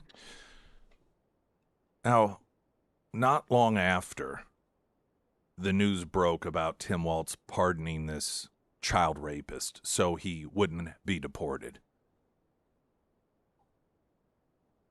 the WNBA wraps their arms around the guy. Over the weekend, WNBA bringing in Tim Walz, Kamala Harris. There was a game in Minnesota, and so there's WNBA highlighting and promoting out on their social media. Here's Walz with Minnesota coach Cheryl Reeve.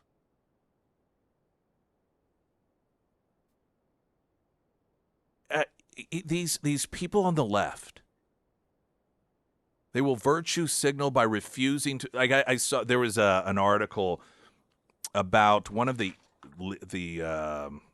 Kane, I think is his name. He's like the one of the two most popular England players, soccer, and how it was revealed that he played golf with Trump like a year and a half ago or something. And this is so how could he do that? How could he do that? Don't you know Trump is a horrible individual? Oh, so there's all sorts of controversy. Of course, he's going to have to explain it. They're going to pressure him to denounce it. The WNBA promoting the fact that Tim Walz is being embraced by Coach Cheryl Reeves, a guy who just pardoned a child rapist, all as he acknowledged so he wouldn't be deported.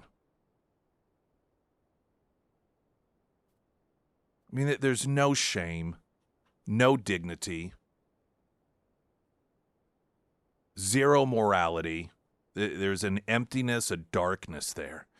And part of the reason that I just do get a bit worked up over this is I'm sick and tired of the media helping. The media is part of this.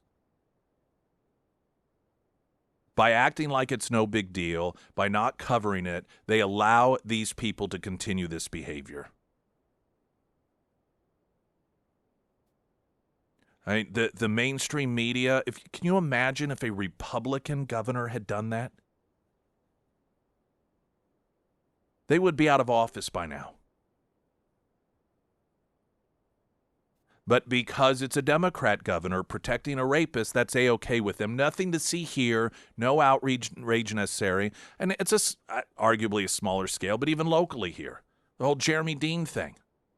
And there's a story about it when it happened and the whole text message and stuff. But here you've got a guy running for re-election supported by the Democrat Party who has to stay 50 feet away from a female colleague, had to go through sexual harassment training because of his behavior towards her. And it's like, oh, it's all fine now. No big deal. No worries. Then he apparently falsely posts that he gets endorsed by Missouri realtors. And I haven't seen any local coverage about it. No inquiries, nothing. You think if a Republican with that sort of history made a posting falsely claiming that a statewide organization endorsed him, that there'd be no coverage of it? Suspect not. It just gets really old at some point, covering for these vile people.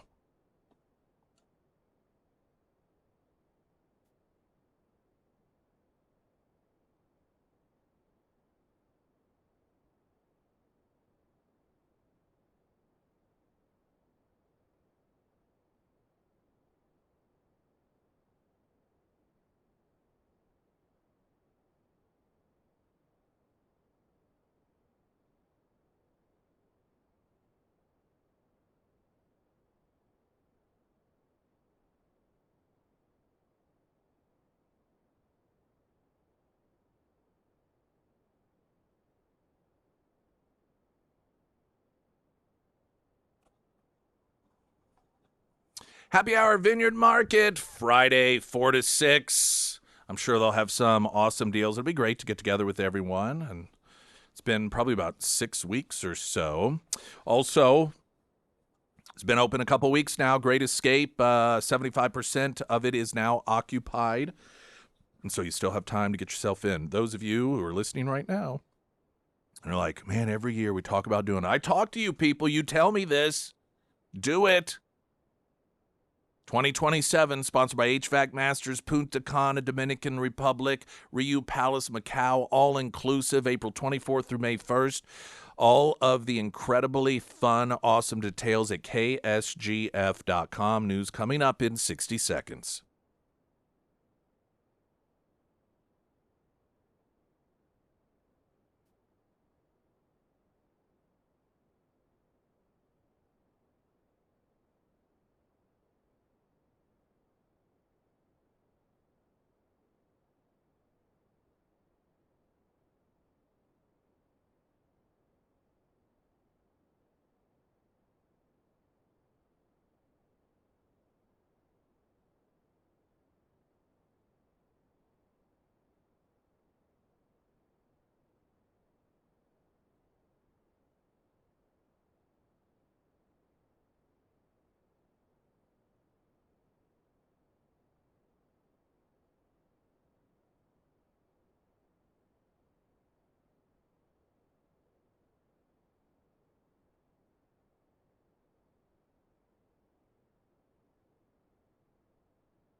Springfield's Talk 104.1. Hello and welcome to hour number 3. My name is Nick Reed. Any of the show you miss, fear not.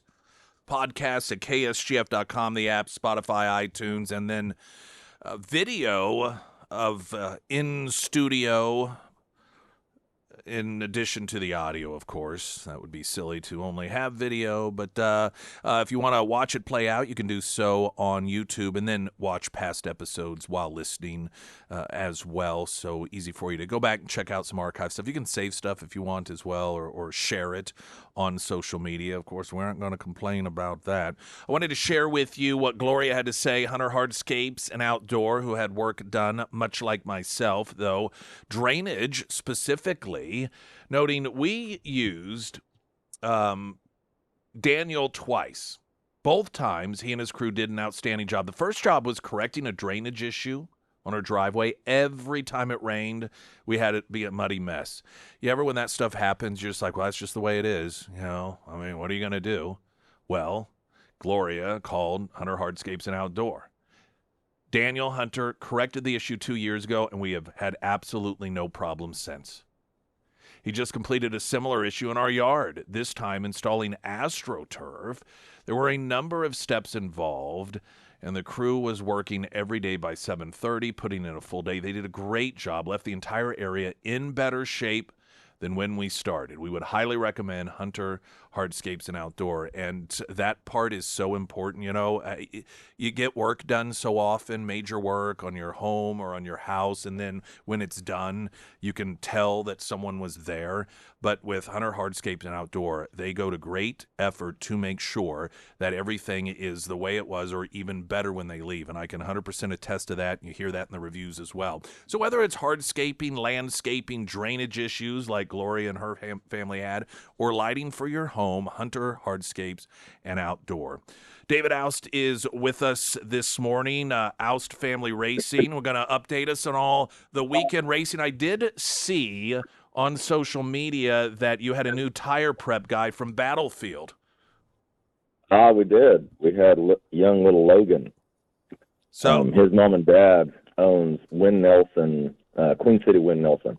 All right, and so yeah, I saw pics of him doing. What was he doing? What's a tire prep guy do? I mean, I know preps the tire, but what does that mean? He was siping the tires.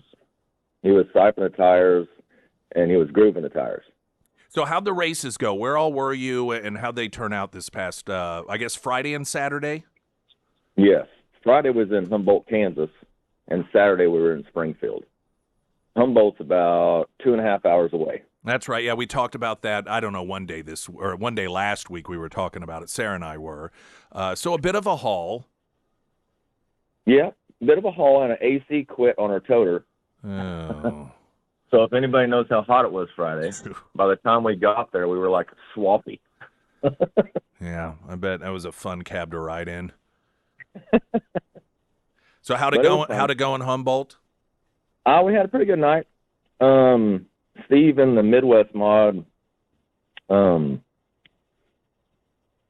got first in his heat, won by like half a track.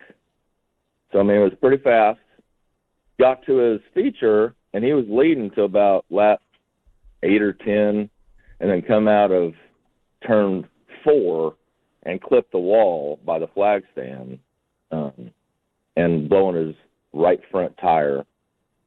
So his night was finished. He finished 19th. Out of? And go ahead. Out of how many? I believe there was 15. There was 22, sorry. Okay, yeah, I was going to say that. I was confused. I thought, man, I really don't understand how this works. If there were 15 and he got 19th. No, I was getting Springfield. Okay, so Springfield then. How'd Springfield go? Springfield went good for a little while. I mean, the cars were good. We didn't have the finish that we wanted. Steve went out for his heat. Ran pretty good. Finished, let's see here. He finished 5th, started 6th, finished 5th. which put him 10th in the feature. He got it all the way up to probably 8th, and the car overheated, so he left the track. And as he's leaving the track, one of the other cars clipped him and ruined his right rear tire and ruined our night there too. Now, Andy in Humboldt started 6th in his feature and ended 5th on Friday. And then Saturday, he started 4th in his heat, won his heat, started, I think it was on the pole, and then we got his setup wrong, so he just went backwards. So about lap 8, he just pulled off, and we just loaded up. So he finished, I think it was 12th or 15th. So you had 3 cars in both races, right?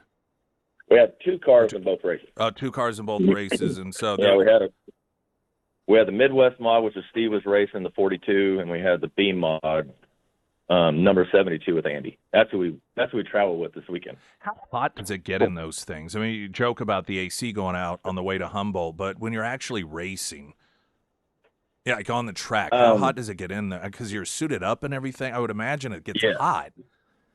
Yeah, the suits that they wear are three layers thick. And they'll only last like 1.2 seconds if there's a fire before the fire comes through. I mean, it doesn't last long.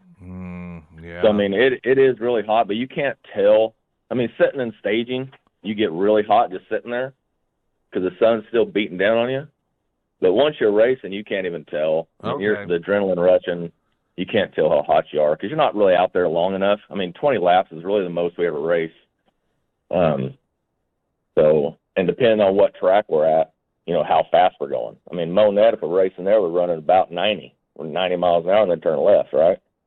Springfield seems faster, but it's a lot shorter track. Okay.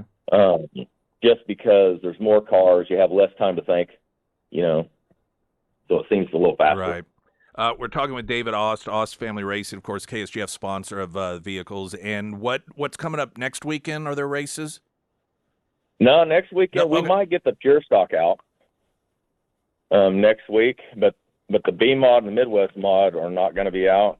We're going to work on the trailer and getting everything running for the following week. I would like to thank a couple sponsors before we get off. Yeah, please. I'd like to thank Win Nelson, Queen City Win Nelson out of Springfield. Those guys come out and helped us all day on Saturday in Springfield, which really helped us out because when we got there, it was a little bit late, so we had to really get things going. And then their son was Logan, which is our new prep guy in Springfield. Then I'd like to thank Lucas from Clinton Customs. He showed up to support us in Springfield as well. So, all right. Obviously, I'd like to thank you and Sarah too. Well, hey, I can say well, you're welcome, I guess I'll say. All right. Well, hey, maybe since you're not going to be heading out anywhere Friday, we have happy hour at Vineyard Market from 4 to 6. So maybe you and some of the crew can come out and hang out with us. That sounds good. And really, if we have a little bit of time doing stuff like that, we could bring cars out to some of those places too and set up. Yeah. Well, yeah. So Vineyard Ozark there. That's where we'll be between 4 and 6, and it's come and go as you want. You can get some drinks.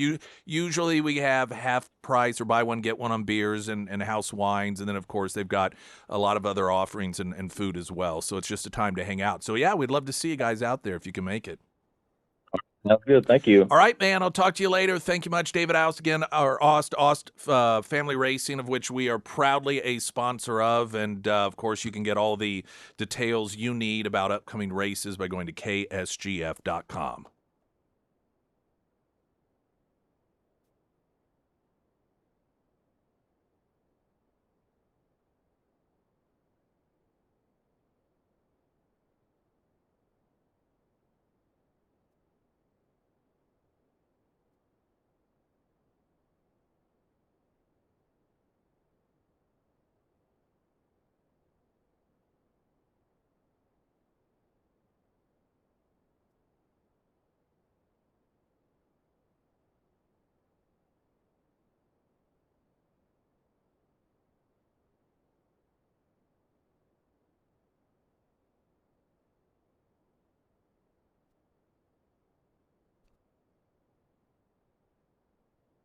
I really feel like the weather descriptions have been underplaying the heat lately.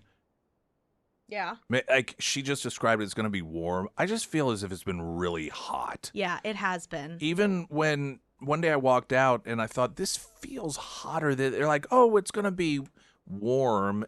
No, this is hot. Maybe I don't know. No, it's definitely been hot. All right. Well, the first alert forecast from Ozarks First meteorologist Tom Schmidt, sponsored by St. Clair of the Ozarks Home Improvements. Today we'll see sunny skies with a high near 89. Tonight, clear with a low around 66. For your Tuesday, sunny with a high near 89 and heat index values as high as 93. And for Wednesday, a 50% chance of showers in the afternoon, otherwise mostly sunny with a high near 89.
Sarah Myers, everyone. Thank you. Springfield Livestock Marketing Center. They've once again got a busy week out there out at the sale barn. Today they will host their weekly 10 a.m. cow and bull sale. Tuesday they will have their 10 a.m. dairy sale and Holstein steer special. And Wednesday they'll have their weekly 9 a.m. feeder sale. And if you can't make it out to any of the sales, but you still want to attend virtually, they make that process pretty easy. They have live streaming options on their social media and online bidding as well. And if you do have any questions or maybe you need help hauling, they do have field reps across the listening area. They're always ready to answer any questions that you may have.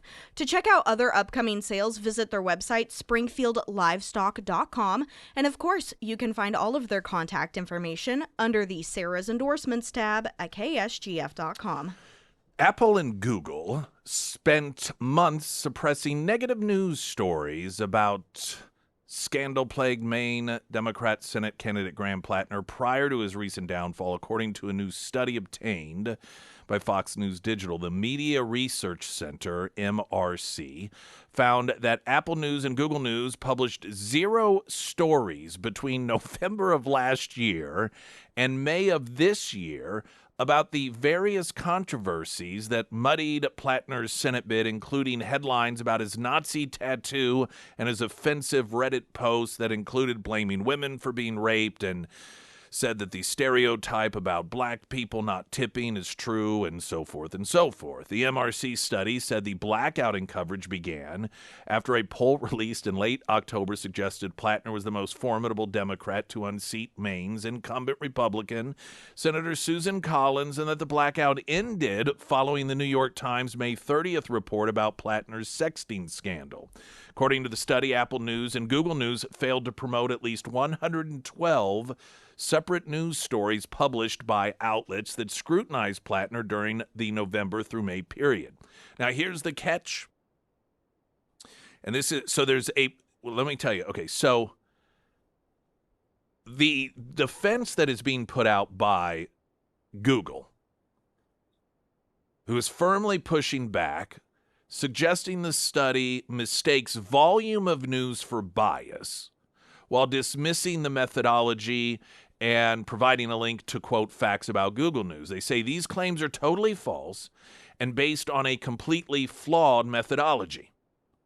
The study checked Google News once a day from a single account, ignoring the fact that Google News automatically updates throughout the day and shows news personalized to your interest and location. You can also easily select sources you want to see more often in news and search. Now, this highlights, though, the problem. Now, so there's a couple of components here. What the study itself notes is that of all of the, and there were 112 separate news stories during that period of time about Graham Plattner and these allegations that Google News and Apple News were not pushing out. There were stories about Graham Plattner, but you know, he's an oyster farmer, and look at what a great guy he is, and oh look, the Democrats found a manly man, and so they were all these sort of glowing review stories. The stories that were reporting, or the news outlets, I should say that were reporting on everything that were going on, were, quote, conservative outlets. So they aren't considered mainstream news. The other component to this that Google notes is, hey, we just give people what they want, what their preferences are. So they're acknowledging here that, listen, if you are a left-winger and you only pick mainstream news outlets, that's all you're going to get fed. Now, on one hand, the latter of the two components here, the customization, the algorithms that are created so you see the things you want to see. On one hand, you could argue, hey, here, look, we're a business. And it's like Netflix. You like rom-coms? We're going to be pushing rom-coms at you. You like World War II documentaries? We're going to be pushing World War II documentaries at you because that's what you want. And so Google and other outlets that are search engines take the same position. The problem is what happens, is if you are left-wingers and all you do is, you refuse to watch Fox News, you refuse to see what townhall.com has, or Daily Wire, or Breitbart, or all of these other sites, then you're clueless. And when you have a political party in a mainstream media that tells you, oh, that's not real news, and so you don't visit those anyhow, then your search engine algorithm customizes itself to block out all of the so-called conservative media outlets. Now, of course, a lot of the algorithms won't recognize Newsmax or Town Hall as a legitimate news source. Of course, what is so perfect about this is the so-called legitimate news outlets that are recognized by the left and by Google News and by Apple News are the ones that, with great frequency, don't report the actual news. And the sites that we're told are illegitimate news sites that don't count, they're fringe, are the ones that report on things that are actually happening. Whether it's the Hunter Biden laptop, or Joe Biden's dementia, or Graham Plattner being a Nazi. All of these things, if you in this is the world as it has been defined by the left in this country, if you are a person who follows the news outlets that we're told aren't legitimate news outlets, you actually know what's going on. But if you are a segment of the population that only views what we're told are legitimate news outlets, the ABCs, the MSNBCs, the CNNs, all of these, then increasingly it is proven you have no clue what is actually going on. You are uninformed. Now, I don't know if you want to call it an upside, a downside. I guess it depends on your perspective. Is that this is the sort of thing that is the result. Because of media that we're told is the legitimate media covering up for Graham Plattner, and then because of algorithms that only feed you what it is that you want to see, and so for the left, all they get is left-wing or standard media, which covers up for the Democrats, then they get caught flat-footed when things get out of control, and they find themselves befuddled, and we had no idea. And a lot of times, average Democrats don't know. They are completely ignorant as to what is really going on because they are not going to news sources that are actually covering what's going on. It's the same reason that so many Democrats legitimately had no clue that Joe Biden was senile. Because the algorithms were set up to feed them what they were accustomed to viewing, and that is mainstream media outlets, which were covering for Joe Biden. So while you and I go to a number of different sources, or, this is the kicker, the so-called, right-wing media, they report on everything that's going on. I mean, obviously they report on what's going on with Trump and the right, but then they cover the left as well. And when it comes to things like Mitch McConnell, certainly the conservative media doesn't cover up for Mitch McConnell. I mean, they just cover everything. And so that's why, even though the algorithms for people who are more conservative are also going to feed you the more conservative news sources because they actually cover everything as opposed to try to cover things up, you end up being more informed.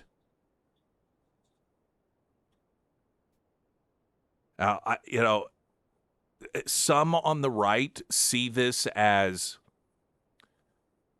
I mean, it is somewhat ironic because in an attempt to cover up for Democrats, they end up doing themselves more harm than good. But overall, I think it unfortunately creates a Democrat Party that has assimilated into this system in which they will accept absolutely anyone because they're told to, and then they obediently will do a 180-degree turn because they are kept out in the cold.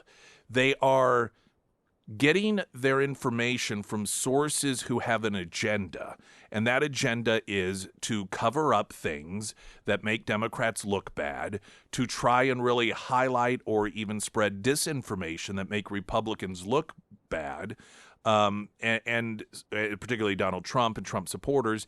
And at some point, the truth becomes so bright and so loud that it can no longer be covered up.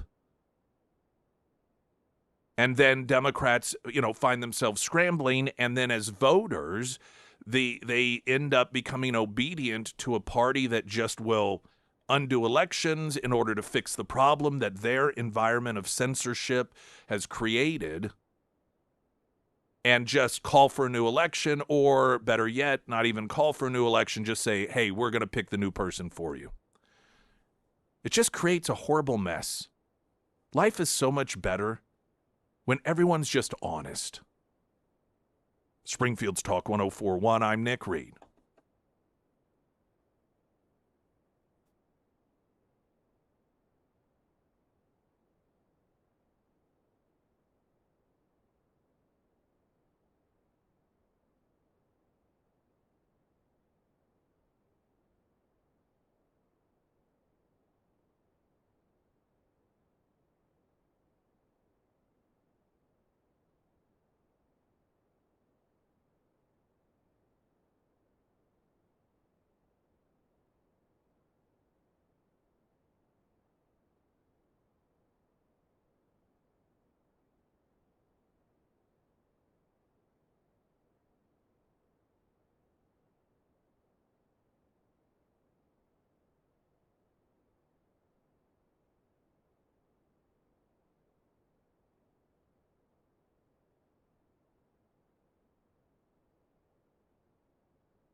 Fields Talk 1041, the first alert forecast from Ozarks First meteorologist Tom Schmidt, sponsored by J&S Automotive. Today we'll see sunny skies with a high near 89. Tonight, clear with a low around 66. For your Tuesday, sunny with a high near 89 and heat index values as high as 93. And for Wednesday, a 50% chance of showers in the afternoon, otherwise mostly sunny with a high near 89.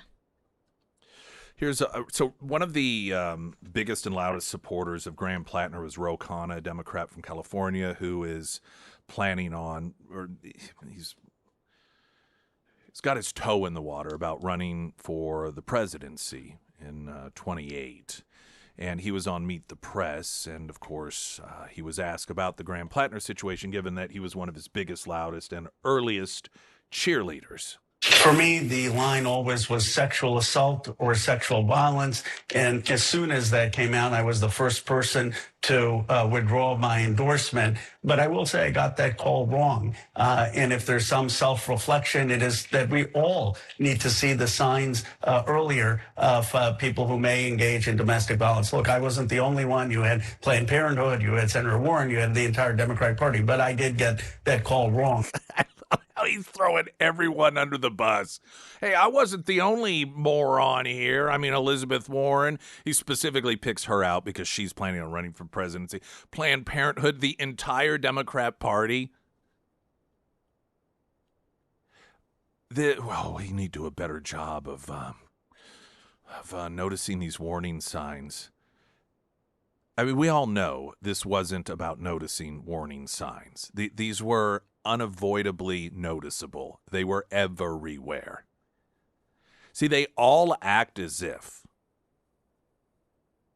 there was no knowledge of any inappropriate behavior whatsoever until a Democrat came forward and said she was raped. Then suddenly, and I still believe, you look at the calendar, this was all timed specifically. This was all a coordinated effort in order to force him off the ballot so that they, much like they did with Kamala Harris, can tell Democrats, no, this is the person that you're going to support now.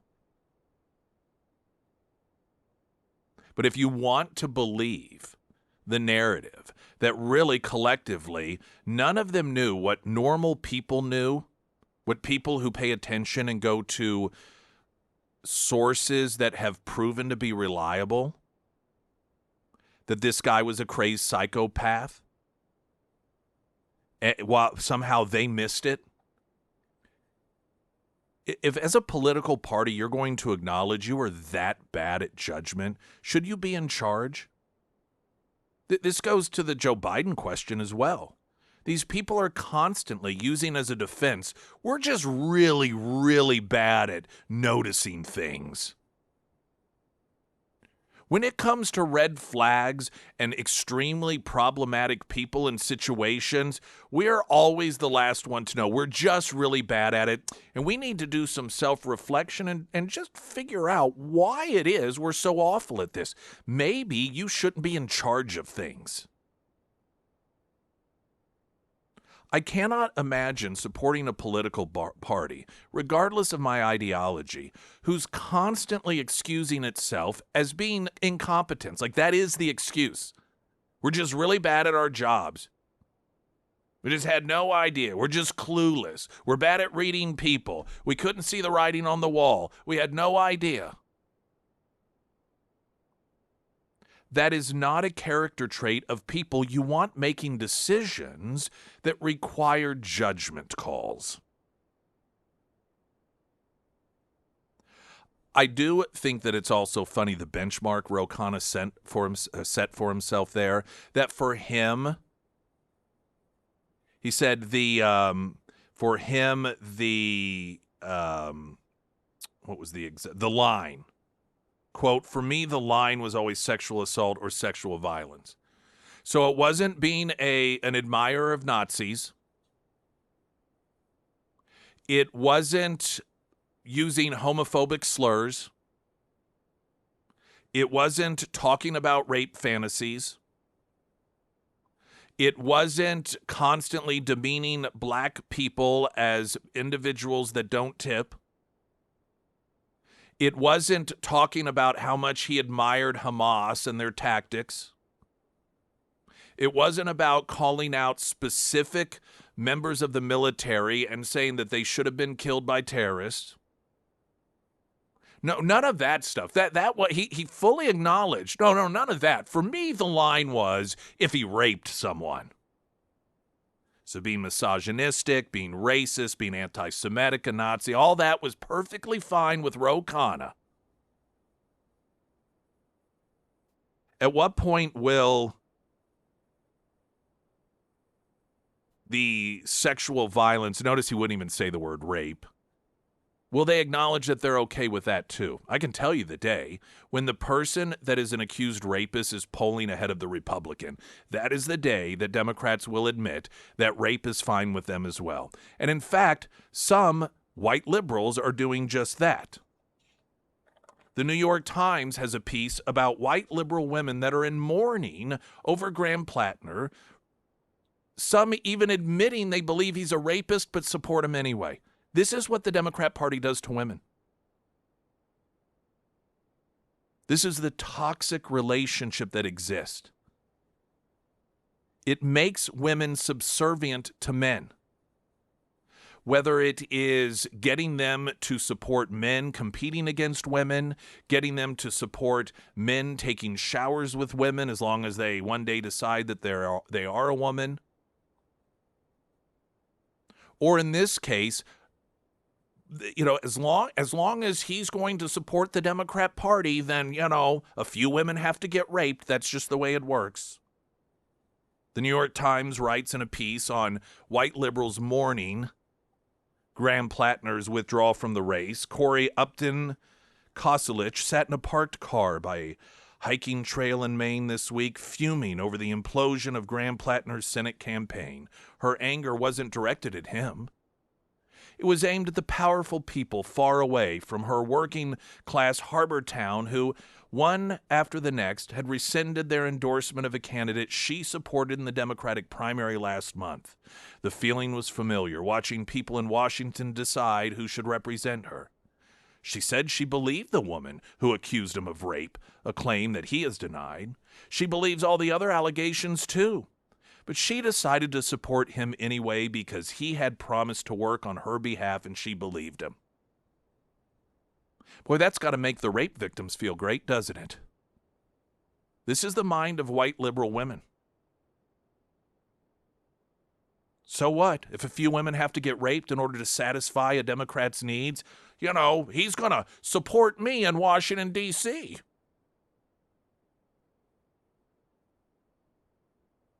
I don't know what it takes for some of these women to recognize that they have become the very thing that they love to believe they hate the most, and that is a subservient woman who becomes so reliant on a man that he can be a rapist, and they will still stand behind their man. It doesn't matter what he does. A man can be a pedophile, fine with a man like Tim Walz, can pardon a child rapist so he isn't deported. They'll still stand up there with him on the stage applauding him. They will force their own young daughters to shower with men because they identify as women, and those women, whatever the man says.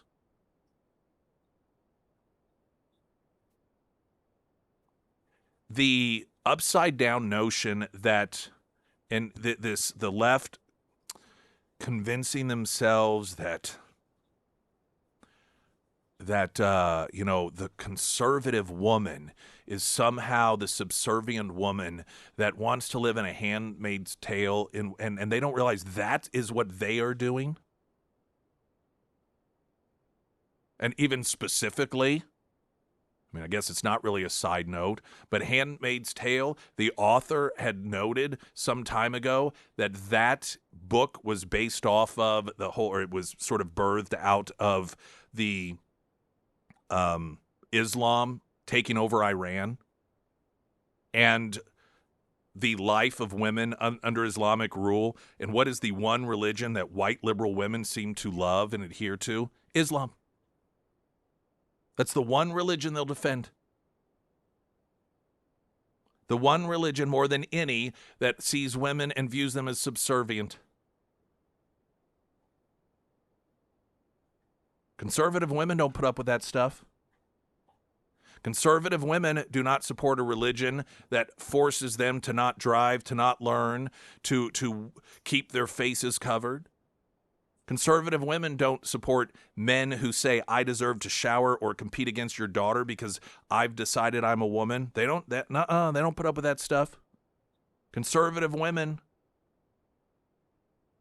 They don't put up with that.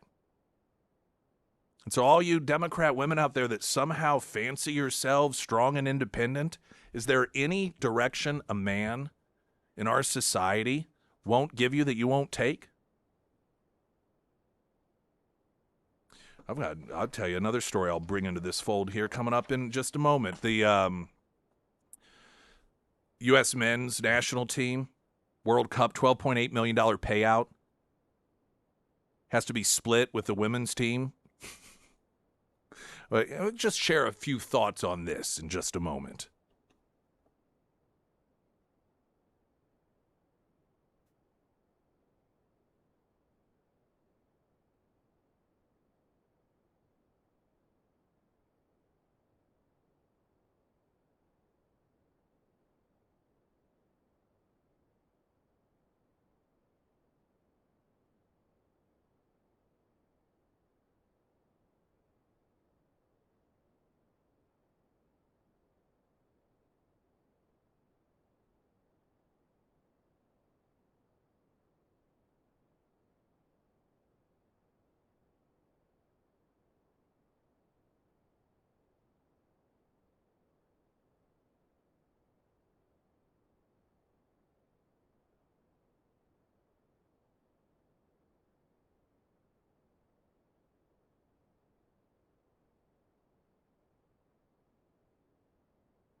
Sarah Myers. Thank you. The Pyramid Roofing Company, we had a pretty strong storm move through the listening area on Thursday and then again on Saturday. In fact, I saw that the National Weather Service in Springfield confirmed that there was an EF0 tornado in Rolla on Thursday, and we do have more rain in the forecast for Wednesday, so all of that being said, if you have storm damage to your roof, make sure that you reach out to Josh with the Pyramid Roofing Company. They offer emergency tarping services, free roof inspections, and discounts for our military and first responders on new roof installs. And they offer services for the entire listening area, by the way. So if you do have storm damage to your roof, reach out to Josh and schedule that free roof inspection. You can find all of the contact information for the Pyramid Roofing Company under the Sarah's Endorsements tab at KSGF.com. The U.S. women's national team will not play a World Cup match until 2027, but it is still set to receive a major payday from this year's big tournament. The U.S. men's national team earned $16 million from FIFA for reaching the round of 16 before being eliminated by Belgium in the 4-1 loss in Seattle. Under U.S. Soccer's landmark equal pay collective bargaining agreement, that money will be shared with the women's national team. U.S. Soccer keeps 20% of the prize money. The remaining 80% won by the men is split evenly between the men and the women player pools, meaning each team is set to receive $6.4 million from the USMNT's run. Based on 26 player rosters, that comes out to roughly $246,153 per player. So the women are going to each get about $250,000, as are the men, because of the men winning the game. Now, this is the upside-down world that has been created. Somehow to the left, this is progress. Women sitting at home waiting for the man to bring home the paycheck. How in the world is this supposed to be a sign of progress for women independence? That women are getting paid for something that a man did. These are the same people that recoil at the idea of a woman deciding, I want to stay home, not work, like the trad wife, traditional wife of staying home while the husband is the one responsible for giving me money to spend. Now, these women, they do go out and they play and they earn some money. but the bulk of their salary is dependent on a man working.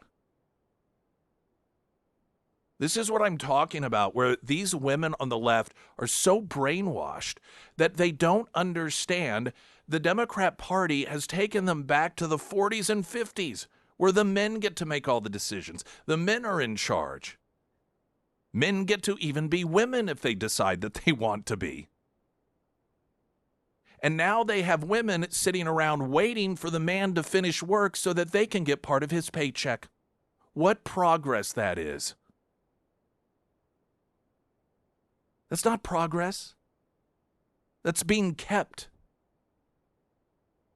That's being reliant. You are making yourself reliant on a man for your income. And while I have no problem whatsoever in the traditional family and the makeup of the husband and the wife and the kids, and the husband goes to work and then the wife stays home and nurtures the children and helps raise them in the formative years, I think that's fantastic. I think it's probably in the end the best thing for kids, depending on the family makeup. But for people on the left who act as if that idea is horrendous and that women are independent and I don't need a man, and then to not only champion but to push for and be responsible for women getting a significant portion, even perhaps a majority of their paycheck from the man. And the fact that these women on the left have no idea what they've been tricked into. No idea that they have become like the excited wife from the 50s because her husband got a bonus at work and now she's going to be able to go out and buy that pretty dress. It's insane, the toxicity and brainwashing that the Democrat Party has managed to do to women, and that liberal women help lead the charge. They really got you good.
Ozarks elder law,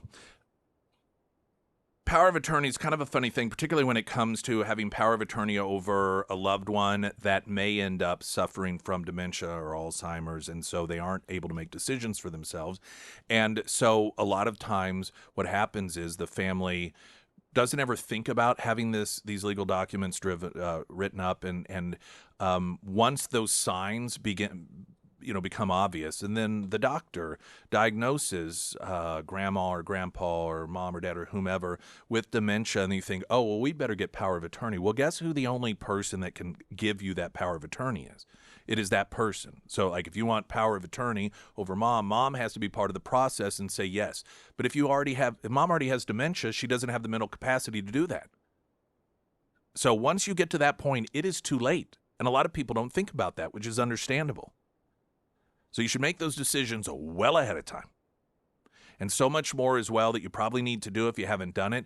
What is it you need to do? Ozarks Elder Law, free consultation, and they will go over all that information for you as a courtesy, and then you decide whether or not. They'll tell you, here's what it'll cost, flat fee. If you want those legal documents drawn up, 10 area locations, free consultation, ozarkselderlaw.com. All right. Well, I'm going to save some of this for tomorrow. Oh, I think I can get this in. This is just a fun, quick story. Former Obama administration press secretary, one you haven't heard of, has been fired from his senior communication role with the city of Minneapolis after stealing cash and credit cards from coworkers to fund a Crantom habit. Adam Fetcher, 42. Was dismissed at Minneapolis chief communication officer after police opened an investigation into his workplace theft and fraud. And yet another shining example of the Democrat Party at work. He'll probably be the next governor of Minnesota. Glenn Beck's coming up next. I'm